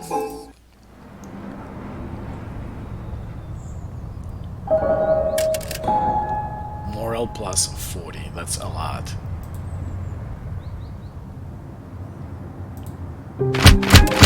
Gestapo arrest 800 anti-fascists in Berlin. Opel fires striking workers. I think Opel is a car manufacturing place. The famous actor marries the equally famous actress. Who cares about that? June 28, 1936, toward the end of our meeting, Helen tells us about an encounter with tourists in the city. So there were two ladies from England admiring the Berliner's dome, and I was close enough to overhear them. How did you know they were from England? Did they say anything about Nazis? How did you know they're from England? I could recognize the accent, and one of them mentioned London. Helen takes a deep breath, so they're saying, oh, everything is so lovely, and we heard all these terrible things about persecuting and killing Jews. Clearly, none of them is true. That is so frustrating. Did you try to say something? Did you try to say something? Oh, believe me, I almost jumped in right there and then to set the record straight, but I could see there was a policeman nearby. It wasn't worth the risk. I walked away. It's the best way to go. We don't want the police to know who you are, I say.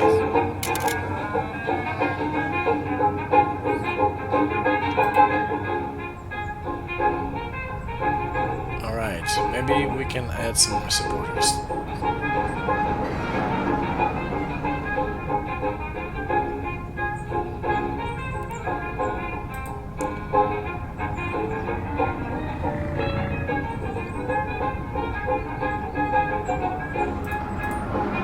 Get access to factory. Oh, I'm missing that. Okay, how do I do that?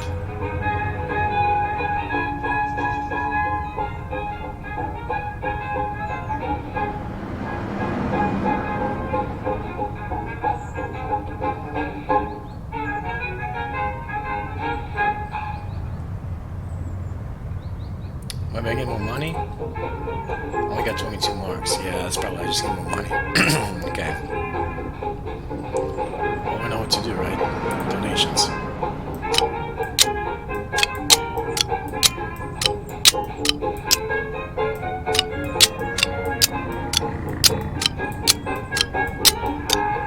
Send Monica here.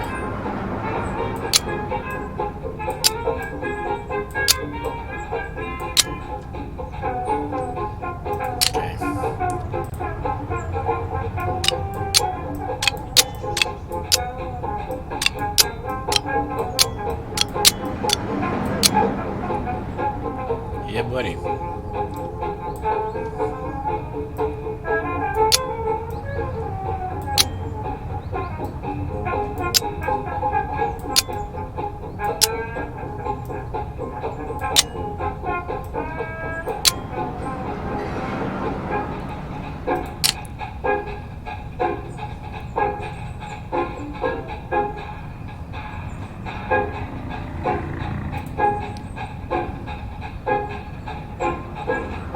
I still don't realize what pain really does. I know what to do with it, but it doesn't add any value to me, so if somebody can tell me what I need it for.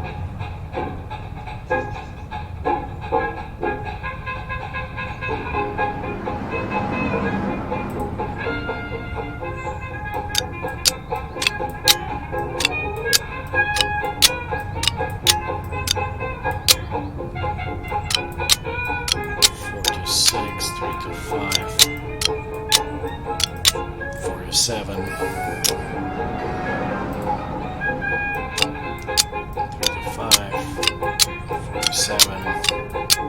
to 4.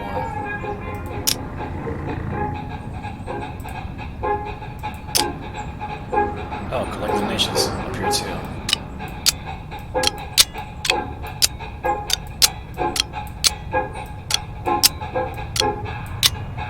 Alright, let's add bicycle.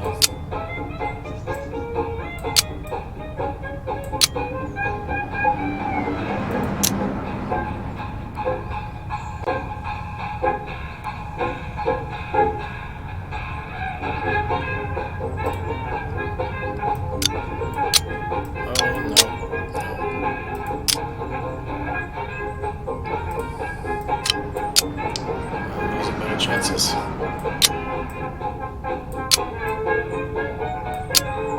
Yeah, let's do that. Back of books. Oh, We still got Helen.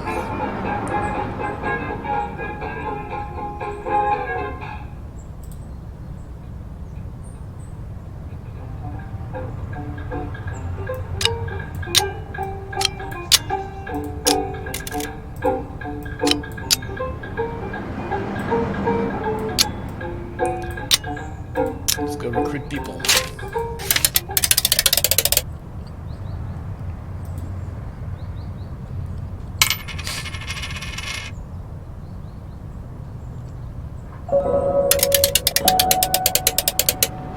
Not bad.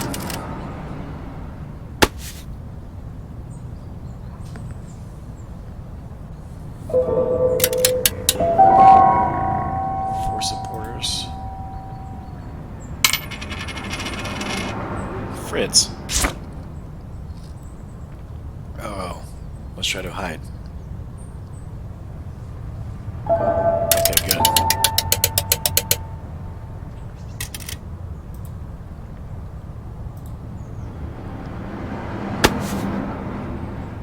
Julianne meets with people from the Christian community, and there's a witness. Flee in force. Let's hide. Good.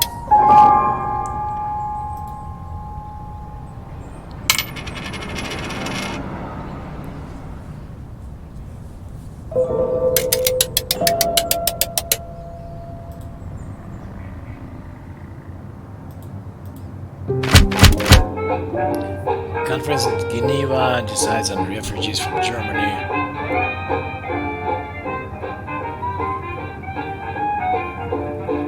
Hindenburg reaches New York in record-breaking time. The airship travels from Frankfurt AM Maine to New York within 51 hours. More tourists than ever. This year, 35% more foreign tourists came to Germany than the previous year.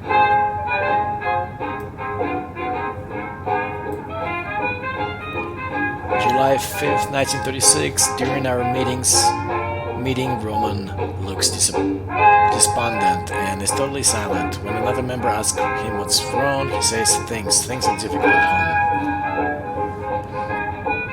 That sounds private, but you can talk to us if it helps. I'll just keep it short. I caught my spouse having an affair with one of the tourists visiting Berlin. I'm not sure what to say or do. Let us know if there's anything we can do to help. End of scene.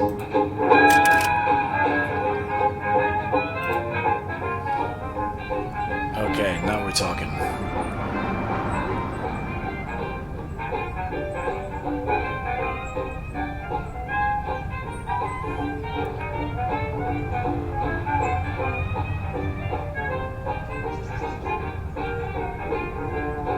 Have a party.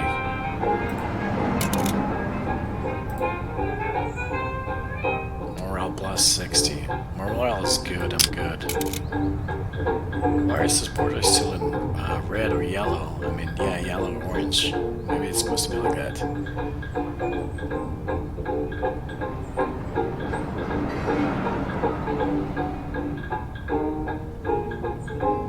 Oh, check this out, make records disappear. It costs a lot of money.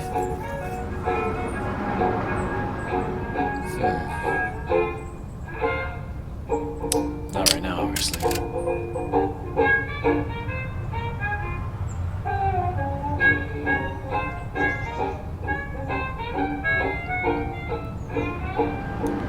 Alright, let's go with this guy.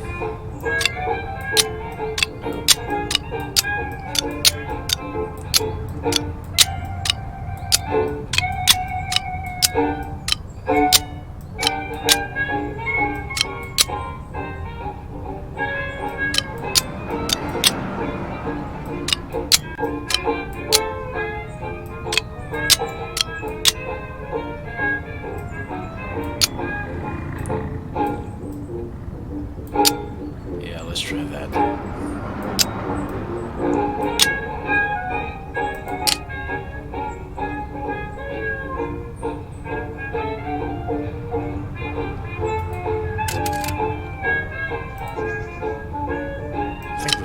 this mission last time.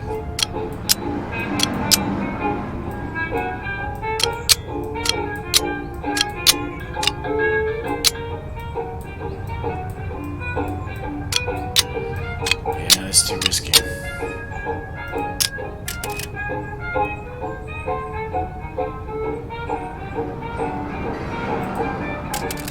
Buy some intel maybe.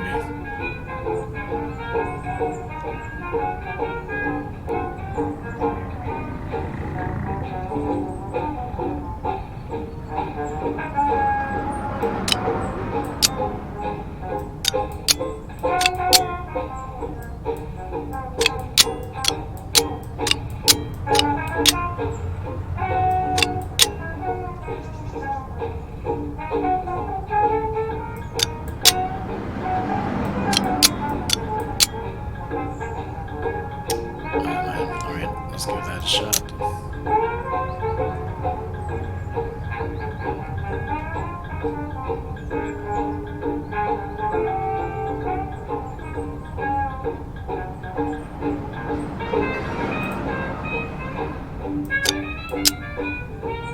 Collect donations. And recruit people. Although we got quite a bit of supporters, 61.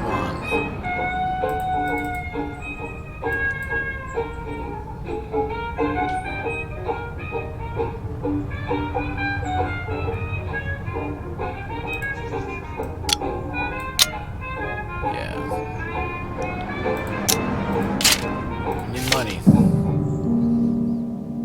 I enjoy a cup of coffee on a sunny afternoon outside of my favorite cafes when a man in a suit approaches me and asks within the thick British accent, "Good afternoon, may I intrude for a moment and ask you a few questions?" "I have a few minutes, go ahead." "Alright then, have a seat," I say. "What kind of questions do you have?" "I'm John Dunworth from the Western Morning News in England. I like to collect the thoughts of everyday citizens during my visit in Berlin."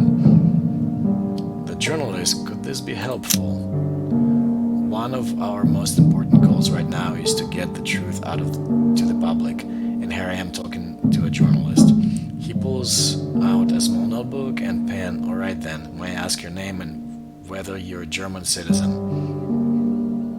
"Call myself Smith. Probably safer." "Oh no, that is my name, right?" "Oh no, that's not my name. That's a fake last name." "I am indeed a citizen." Before I finish the sentence, I notice something out of the corner of my eye. A bald man is standing just a few steps away, not facing us directly, but clearly listening in. "We're being observed. Maybe it's maybe it's just coincidence. We're being observed. Gotta be careful. This guy's Gestapo." Mr. Dunworth smiles. "Forgive me for jumping into politics right away, Mr. Oh, he called me Gruner. That's not what the name I told him. But what are your thoughts on Herr Hitler?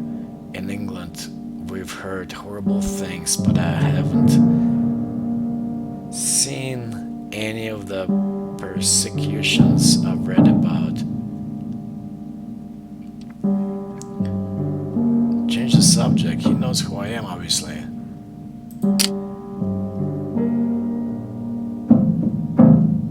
"Well, it's rather all complicated story with Hitler, of course," I say. "The man standing near us turns his head slightly and glares at me. There is no doubt this is a Worgen.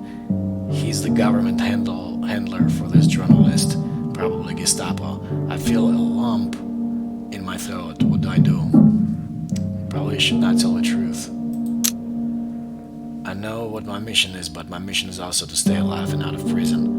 Dunworth leans forward, seeing that the story is complicated. "Perhaps you could enlighten me." "Yes, let me help you understand. There might have been some unpopular policies at the beginning." I glance nervously at the handler who is still glaring at me. "But overall, we Germans are fine with the Führer. It's a lot of fuss about nothing, really." I see. The handler gives me a suitable nod.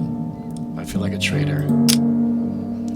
"If you'll excuse me, I must get on my next appointment," I say in a rush and take my leave. I feel ashamed, but if I end up in the hands of the Gestapo, I don't want to think about it. End of scene. Better play it safe, right?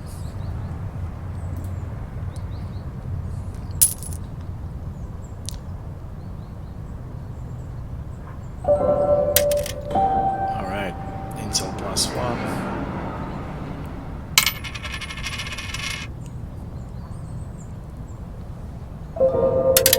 And this one as well. Oh, she has been seen.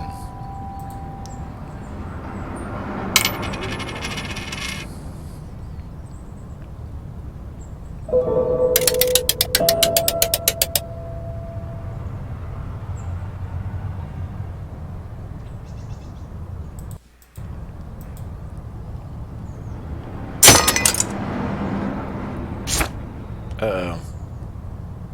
She's attacked. Let's hide.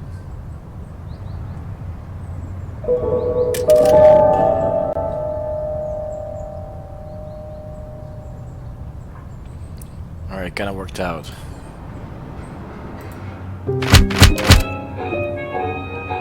Jews not allowed to become soldiers.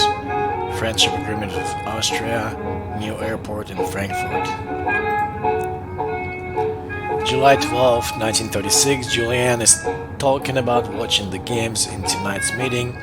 I feel conflicted. On one hand, I feel a sense of pride. I mean, I want our athletes to do well and to win gold, and we really are competing so well. Of course, you want the athletes of your home country to win. Well, I'm excited for our athletes too. I just don't want Hitler to feel encouraged by this. I'm gonna go with I'm excited for our athletes as well. But when the regime uses the victories of our athletes to prop up their narrative of the superiority of the Aryan race, it just poisons the whole thing, I say. Julian nods.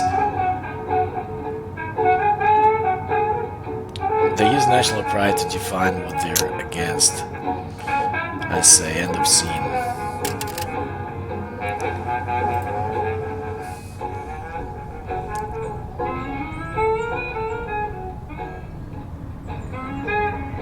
Set up a workshop. Very high risk. What's the workshop gonna do?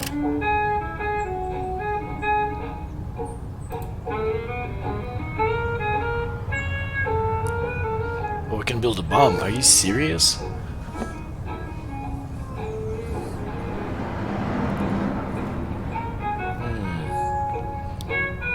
Let's see what else is there. Break into villa of a Nazi officer. Extreme risk. This is very high. Very high. Okay, let's go to set up a workshop maybe. Let's see what we can do. Where's the bar at?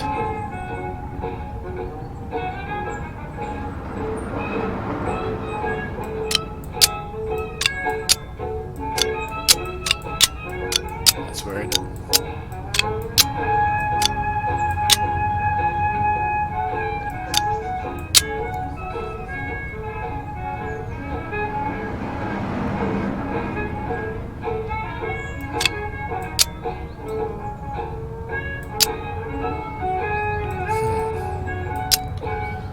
Okay. He's kind of strong, so if he ever gets beat up, he can protect himself.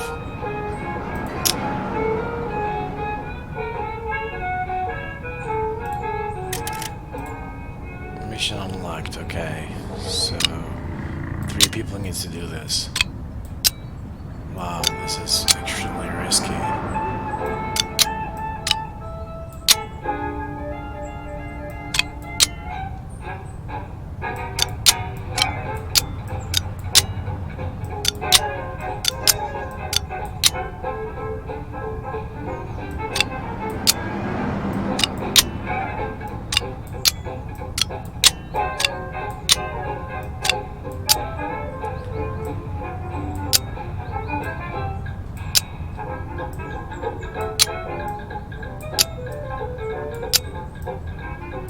Okay, let's give it a shot.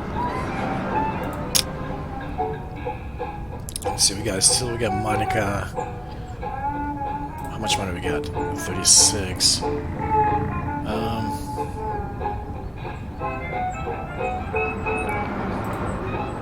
Oh, we can go dancing. So.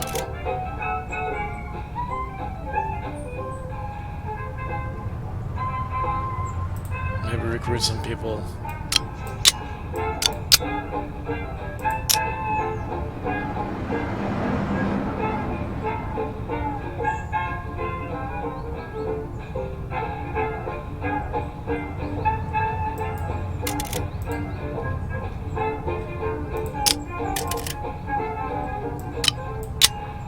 Alright, let's give that a shot.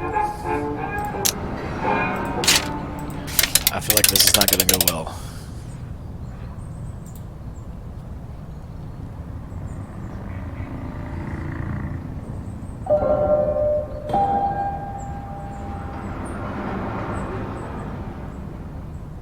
Hey, this was success. That's good.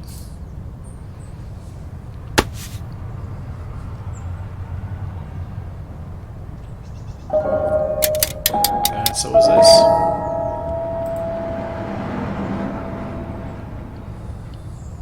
This is the important one. Alright, let's hide.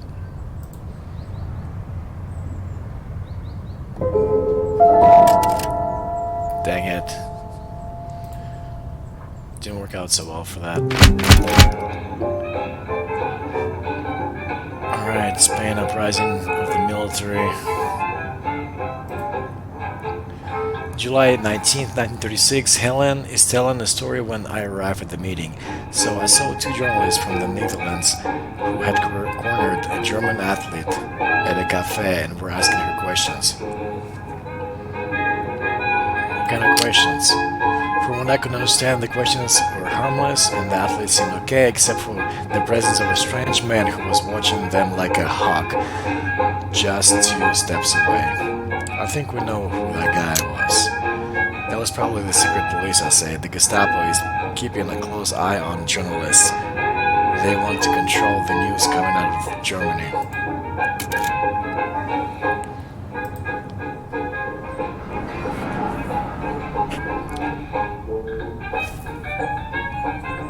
How much money I got?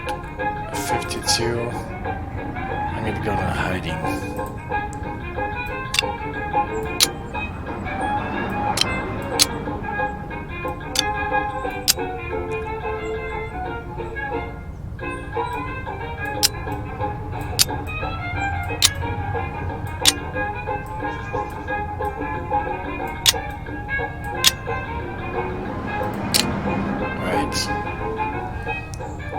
Alright, now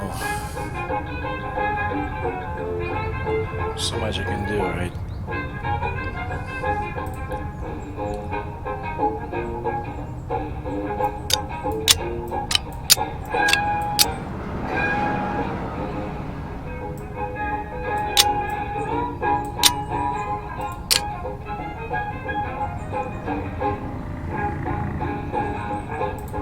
Talk to Christian community.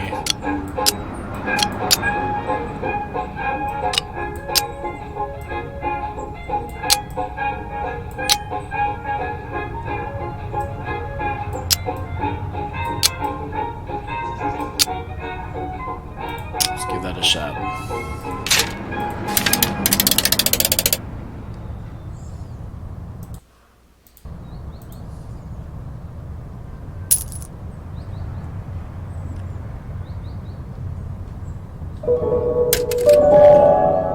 Alright, we got medicine. Roman thinks he has been seen.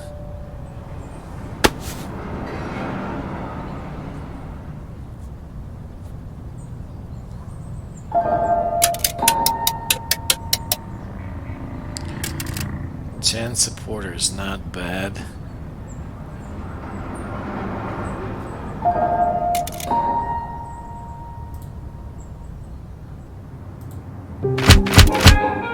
Spain, government of the Republic resigns under pressure from the putschists under the leadership of General Franco, the government of the Republic resigns.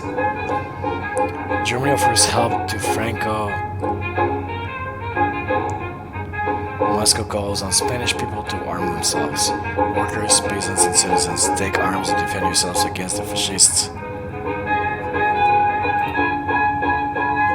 July 26, 1936, and I had planned such a nice day out. Monica is talking to another member during the break in our meeting. Did something go wrong with your plans? Yes, I planned to go swimming at Vansi, but it was so crowded that there was literally room to stand. Hardly room to stand, but less relax on the shore or even swim. It's hard to believe how many people are in the city right now. End of scene.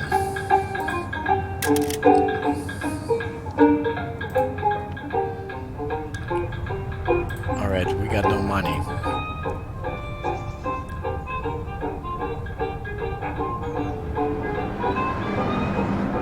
That's not good. We need money.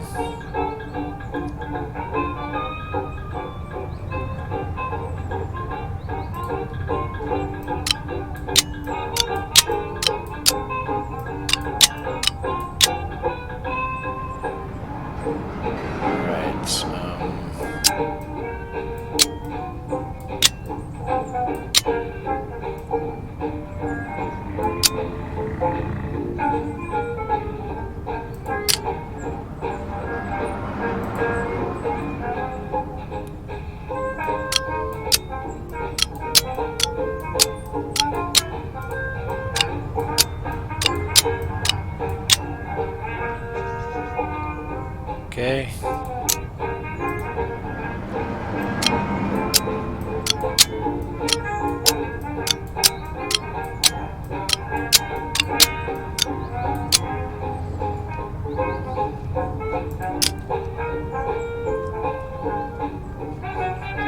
Alright, we got 68 supporters now.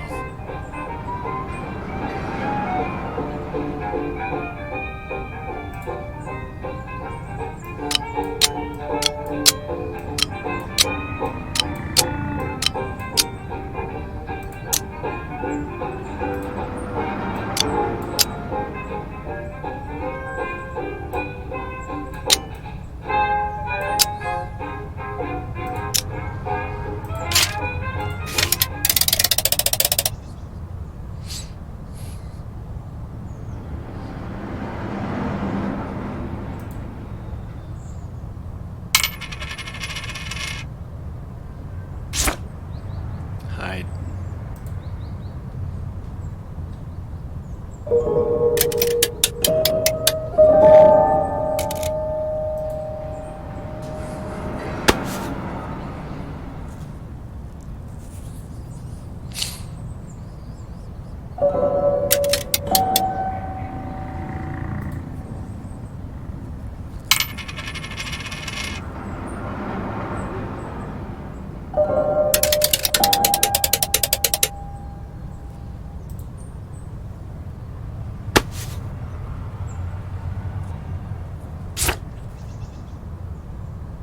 Someone has been watching. There's a witness. Let's hide.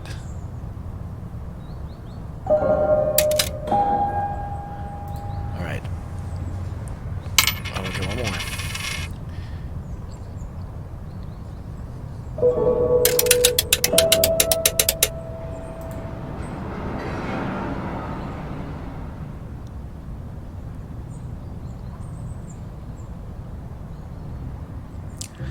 In front of the Berlin Zoologischer Garten train station, flags from all over the world flutter in the mild wind. I wait for my guest, holding a sign that says Thomas Fox. My guest is late, should I just leave? Wait a little bit longer. Just as I am about to give up, a man comes toward me, accompanied by two boys wearing the white uniforms of the Olympic Honor Service. I recognize him as a journalist from the Hindenburg. He shakes my hand and smiles. Hello, I'm Thomas Fox. Of course, he says. He turns to the boys. Thank you very much. He gives each of them 1 mark. They thank him in decent English and leave. How was your journey? It was great, thank you. German trains have become much better. Still not as good as our American ones, but you're getting there. After a stop at Tom's hotel to drop off his luggage, we head straight to the Olympic Stadium. It's an impressive sight. The Olympic Stadium is covered in banners. Thousands of people are queuing up, and the many entrances that led inside. Loudspeakers set up under every tree play music and blare announcements. 2 towers, one with a swastika, the other with a clock, hold the Olympic rings between them. Wow, says Tom. I have to agree. Folk gave us VIP tickets that allow us to cut in line to get inside. Inside, we realize without surprise that we have a premium seats. Let's take a seat. We sit down and the spectacle begins. Hitler and his men walk over the field. A little girl dressed in white hands him flowers, then salutes him with an outstretched pale arm. The crowd cheers enthusiastically. What do you think about all of this? Is this how a normal politician behaves? What do you think about all of this?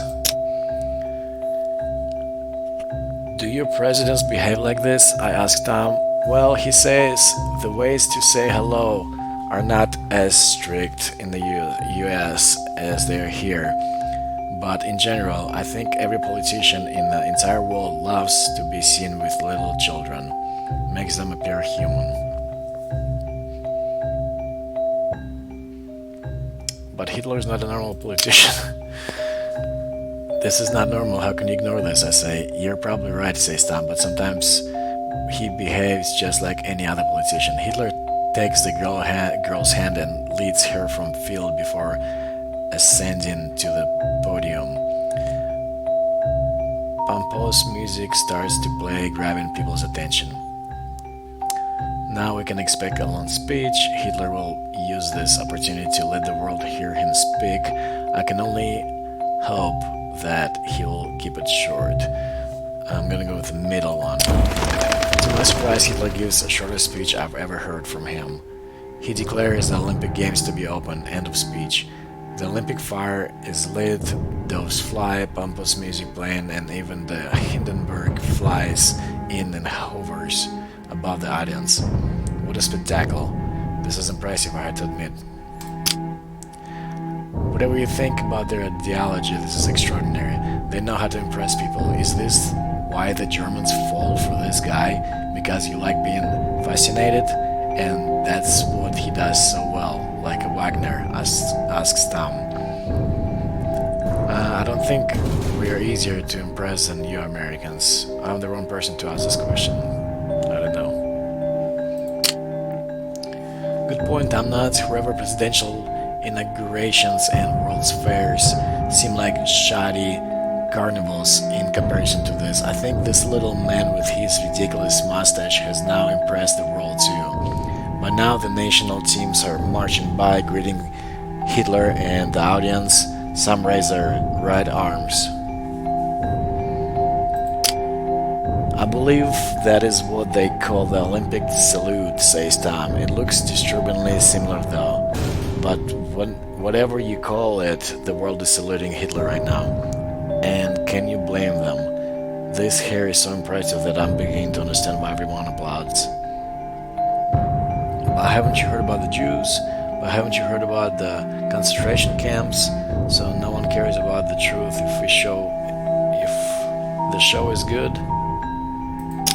Camps. To tell the truth, says Tom, there are quite a few people in the United States who believe Hitler is right and who wish for our own version of him.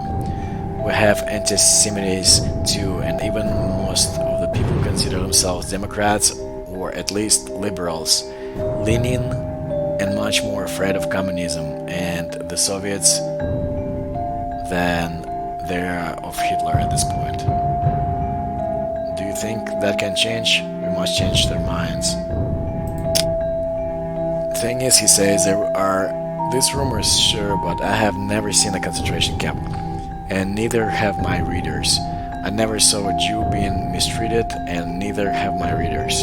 Bring me proof, and I might be able to convince them. What kind of proof do you need? Pictures or even better, film. Bring me something, and I will make sure it gets published at home. I will bring you something. We stay for another 2 hours and watch the athletes passing by, paying tribute to the German Chancellor before the event starts to wind down. So, what's next on the agenda? Asked Thomas. What has Folk planned for me? I will bring you to one of the better places in Berlin.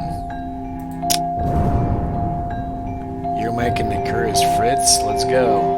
Before everyone else starts to leave the stadium as well. We take a taxi to a place at Kudam, Charlottenburg that Falk had recommended.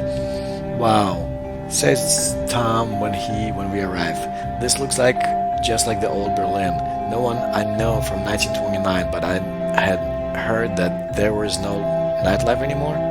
This must be staged for visitors. The Nazis closed down most places like this 2 years ago. Seems like they reopened them. It looks exactly like one of the places I used to go, says Tom when we enter. The dance club really does look just like they did before Hitler. Women in extravagant dresses and bold haircuts, elegant men in tuxedos, everyone is dancing and chatting. We take a seat at the bar so we can see the dance floor where they seem to be playing. Wait, are they playing jazz? I know the song, says Tom. They're playing it every single bar in New York right now. I can't believe it. For 3 years, the Nazis have banned all kinds of music, all kinds of jazz music from being played in public. They called it un-German and degenerate. But here we are, a big place on Kudam is playing American jazz. That is only for show. Given this, says Tom, making a gesture towards everything around us, I'm afraid most American visitors will come home and tell their neighbors that Germany is doing just fine, that it is a country just like any other, and that all those stories about daily cruelties and mass oppression are exaggerated. We need to tell those visitors the truth. I understand, says Tom, but I am afraid the staging is just too good. No one will believe you. There's only one thing that would make Americans turn against your Nazi regime. What is it? War. The only thing an average American is more afraid of than communism is another war. The last one almost destroyed our economy for good. Most people are still convinced that the Great War caused the Great Depression. If you manage to find proof that not only is Hitler playing in a war, but that it will be a war that affects the US, then you might get them on your side. Providing that Hitler is playing in a war is going to be difficult.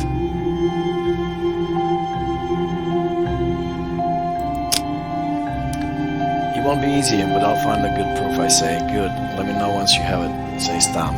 And I'll leave. We call it a night and I go back to my place and think about what I have seen today. Back at my place, I think, is the third week not going to be as bad as we expected? We must not fall for their show, that's all it is. It's all staged to deceive people.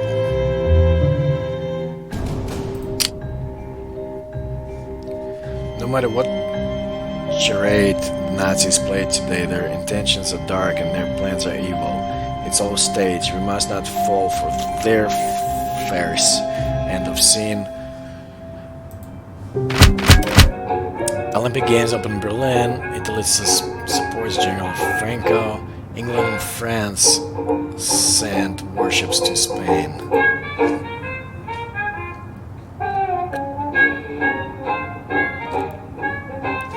August 2nd, 1936, there's something I did not understand about these Nazis and racists, says Monica during our meeting. How can they be so selective about whom they hate?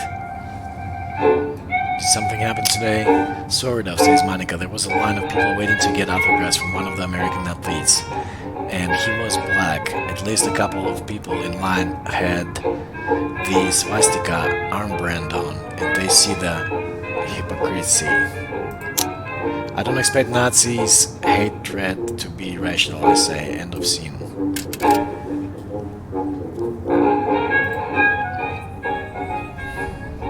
Okay, we got more stuff to do.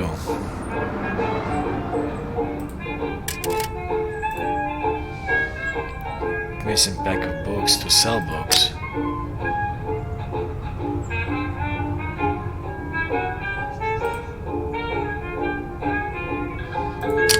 I need this access to Gray.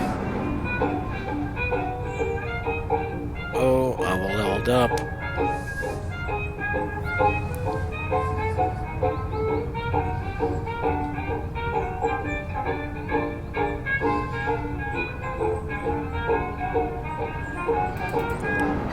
I should look what I can require for that. Okay. Oh well. Let's get stronger. Oh, it's one of them.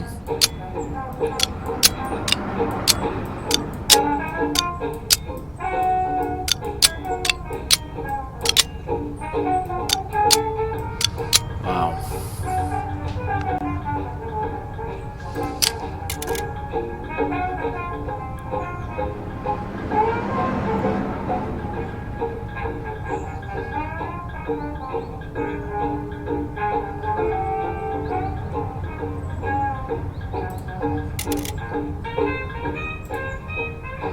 Red herrings. If we can get the authorities on the wrong track by distracting them, we could give our group members some air. 60 marks.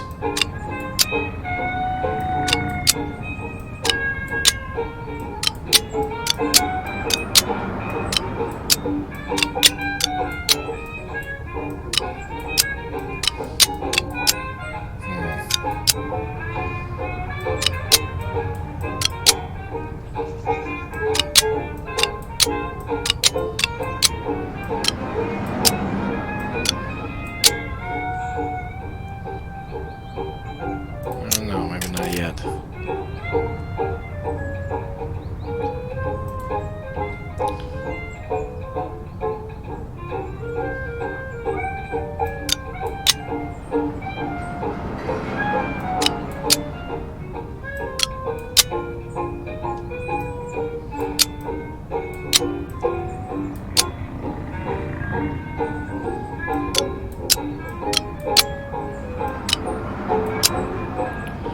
Let's try that.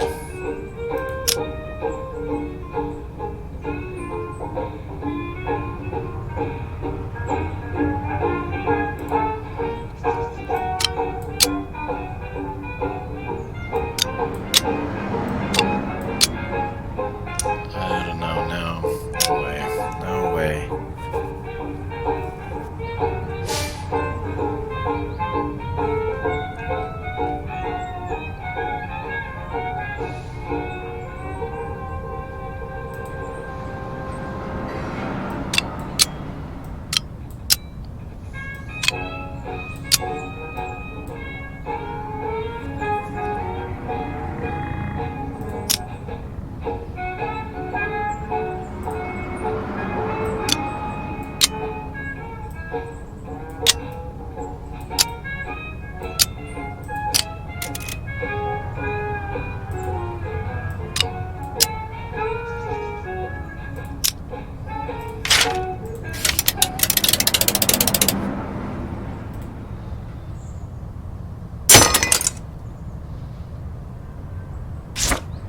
Jeez.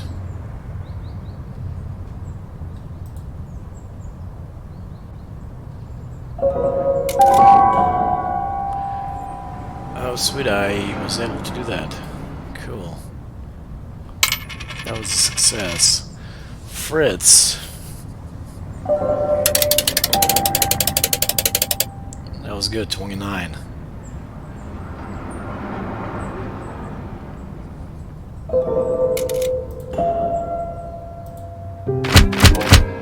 Jesse Owens wins 4 times gold. US American Jesse Owens, the outstanding athlete at the Berlin Summer Olympics, has won a total of 4 gold medals. German volunteers for Spain. KDP and Safe Fascists help Spain. August 9th, 1936. Helen seems excited at our meeting tonight. I can't believe my luck. I think I have an amazing opportunity to further our cause. What is that? She leans forward and grins. I was at a cafe today and I was approached by a journalist from New York. Luckily, I can speak a little English. He's here to cover the Olympics, of course, but he told me he wants the real story on Germany. He wants to meet and talk about it. We could tell him everything Nazis want to hide. You're right, this is an amazing opportunity. Wait, Julian holds up her hands. Yes, getting the truth out is one of the goals, but this could be dangerous. It's exactly the kind of things the Gestapo is watching out for. Oh, please, let me do this, says Helen. Let's agree with the mission.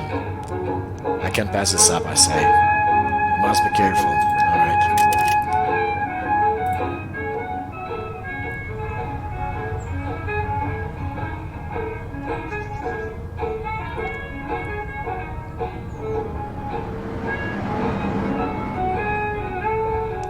Steel explosives?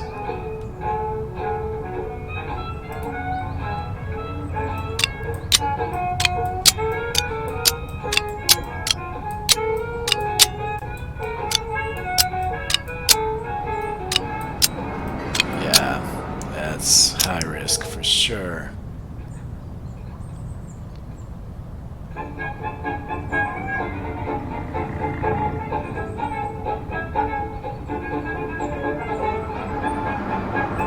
But I'm going to do it anyways.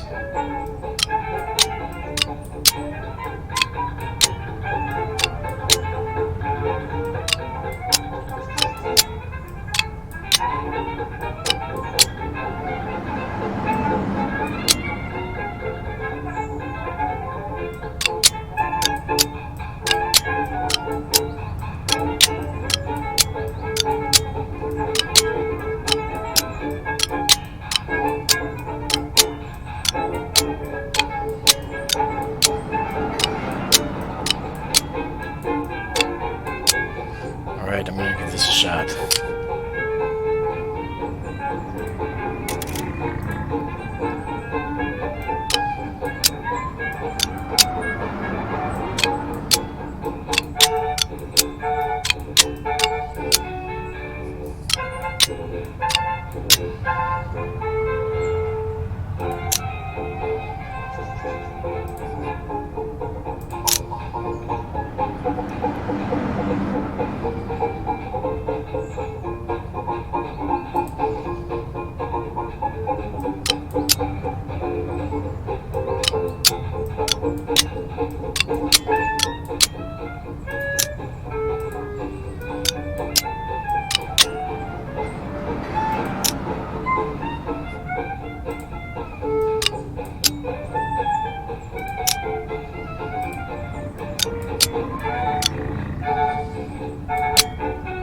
I'm afraid to send her by herself.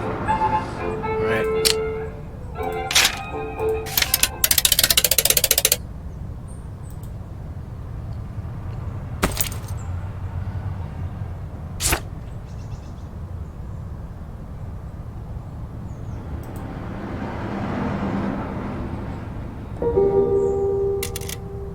Jesus.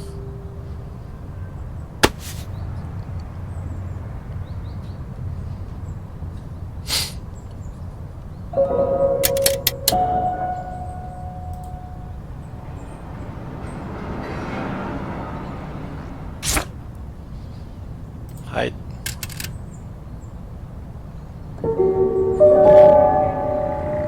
Monica's injured. Jeez.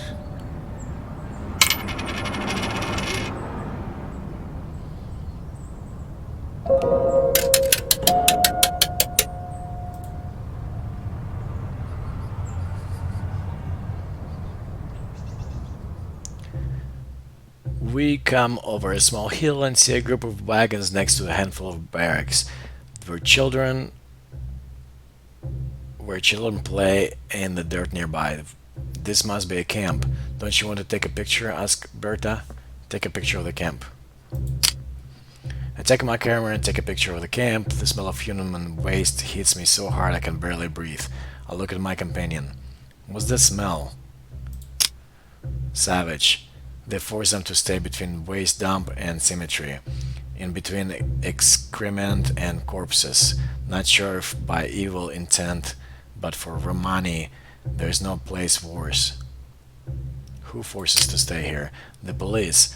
I knew a couple of families who stayed close to Stausberger Platz a couple of weeks ago. They were suddenly gone. I asked around and learned that the police had brought them here. But why? According to the new Nuremberg laws, Romani people are social misfits and budget bonds. The authorities wanted them out of the city before the Olympic Games. I don't think so. As I said, they applied the Nuremberg laws. We will see this happening more and more people, not just gypsies.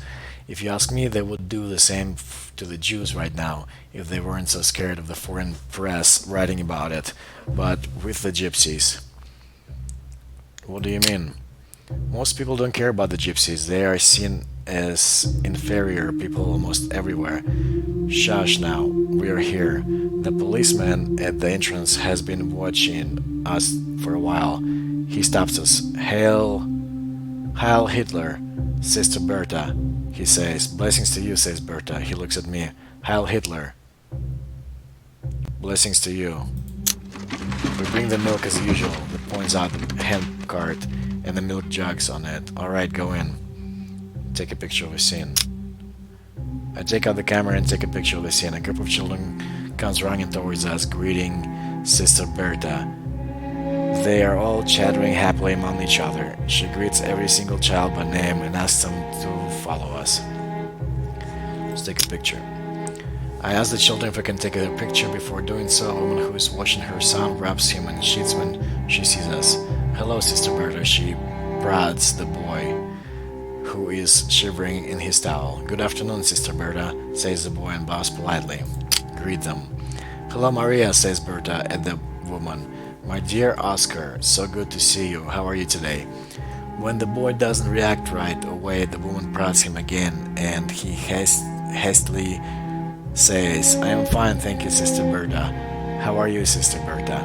I'm very good, thank you, Oscar. And this, Sister Berta points at me. And this is, I am Fritz. I introduce myself. Fritz is a good man, and he might be able to help you, says Berta. Hello, Fritz, says the woman. So you want to help us, is that true? If I can, I will. She looks at me and shrugs. I honestly don't know whether you can help us or not. A little girl from our group of children who followed us from the entrance pulls at my sleeve and whispers, Can we have some milk, please? Of course you can have milk. Help yourself. When we're done filling all kinds of vessels with the fresh milk from our cart, I look at Maria and say, Sister Berta says something is troubling you. Maria gives me a suspicious look. There's a strange doctor.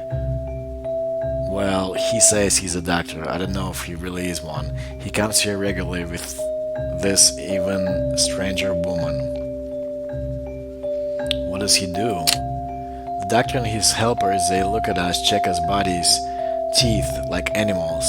They take pictures, and they take the children. They take the children with them? Tell them, Oscar. They bring us to the institute, says Oscar. The institute? Yes, it's far from here. You have to go by car. I went there twice. It's really nice and the food is good there, says Oscar. What do they do there? They give us food and we can play games, and then they ask us questions. It's really nice. I want to go again, but my mommy says I'm not allowed, says Oscar. Why don't you want Oscar to go there? I don't trust them. I don't know what they're doing with the children, and I don't like it. They measure them, they take pictures of them, and if they were exotic animals, I think they are up to something, and it's nothing good, says Maria. How can I help you? Suddenly, the children run towards the camp's entrance. Here they come, says Maria, and points to the gate, where a man and a woman accompanied by two policemen enter the camp. We should get out of sight, says Maria. Hide in a caravan? We quickly climb into a caravan and look at the group, which is now surrounded by the children from the camp. Get closer. I move towards the group, but Maria pulls Oscar away from the doctor. One of the policemen hits her arm with his nightstick. Maria cries in pain and jumps back. More people come from inside camp and starts yelling at the group. Take picture. Another picture of the conflict is taken. I hear the sound of police whistle, and more policemen come running. Nightsticks drawn. As they beat them, the civilians retreat into the camp. Take a picture. The camera clicks. The doctor and his assistant push Oscar into a car parked in front of the gate. As he wails, Maria and the others' resistance try to break through, but the police block their attempts. The engine starts and the car drives away. Stay undercover. I stay where I am, wait for the police to pull back. We should get out of here. The police haven't reacted to the fact that we're here. Better if it stays that way, says Berta. Should we try to help? The best way to help is letting the world know what's happening here. If the police take your camera, you'll have no proof. We'll leave the camp at the opposite end to avoid the guards. When we're safely on our way back to Marsan, I asked Berta, "What was that? What did we just see?" I have no idea, but I don't like it one bit. Hitler has been talking about solving the problem of Jews, the Romani, and everyone who isn't the healthy Aryan in Germany for years. But no one ever seems to ask what solving the problem really means. Do you think they're going to kill these people? I don't know. I really don't, says Sister Berta, and looks back at the camp where we see campfire smoke rising in the setting sun.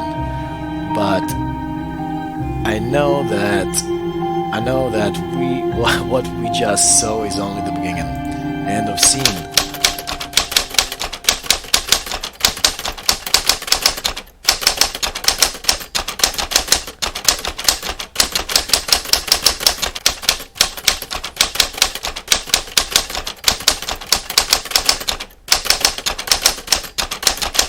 In September 1936, National Socialist Germany was largely accepted and well respected at home and abroad. At the same time, the Nazis began to exclude Jews, Sinti and Roma, the disabled and so-called socialists, from society. It was the beginning of what we ended in the killings of millions. Your leadership is strong and stable, and your group has recruited and retained enough supporters that it can withstand the brutal crackdown. End of chapter 2. Crazy. Alright, this is it for chapter 2. Thanks for sticking with the guys, and I'll see you in the next video for chapter 3.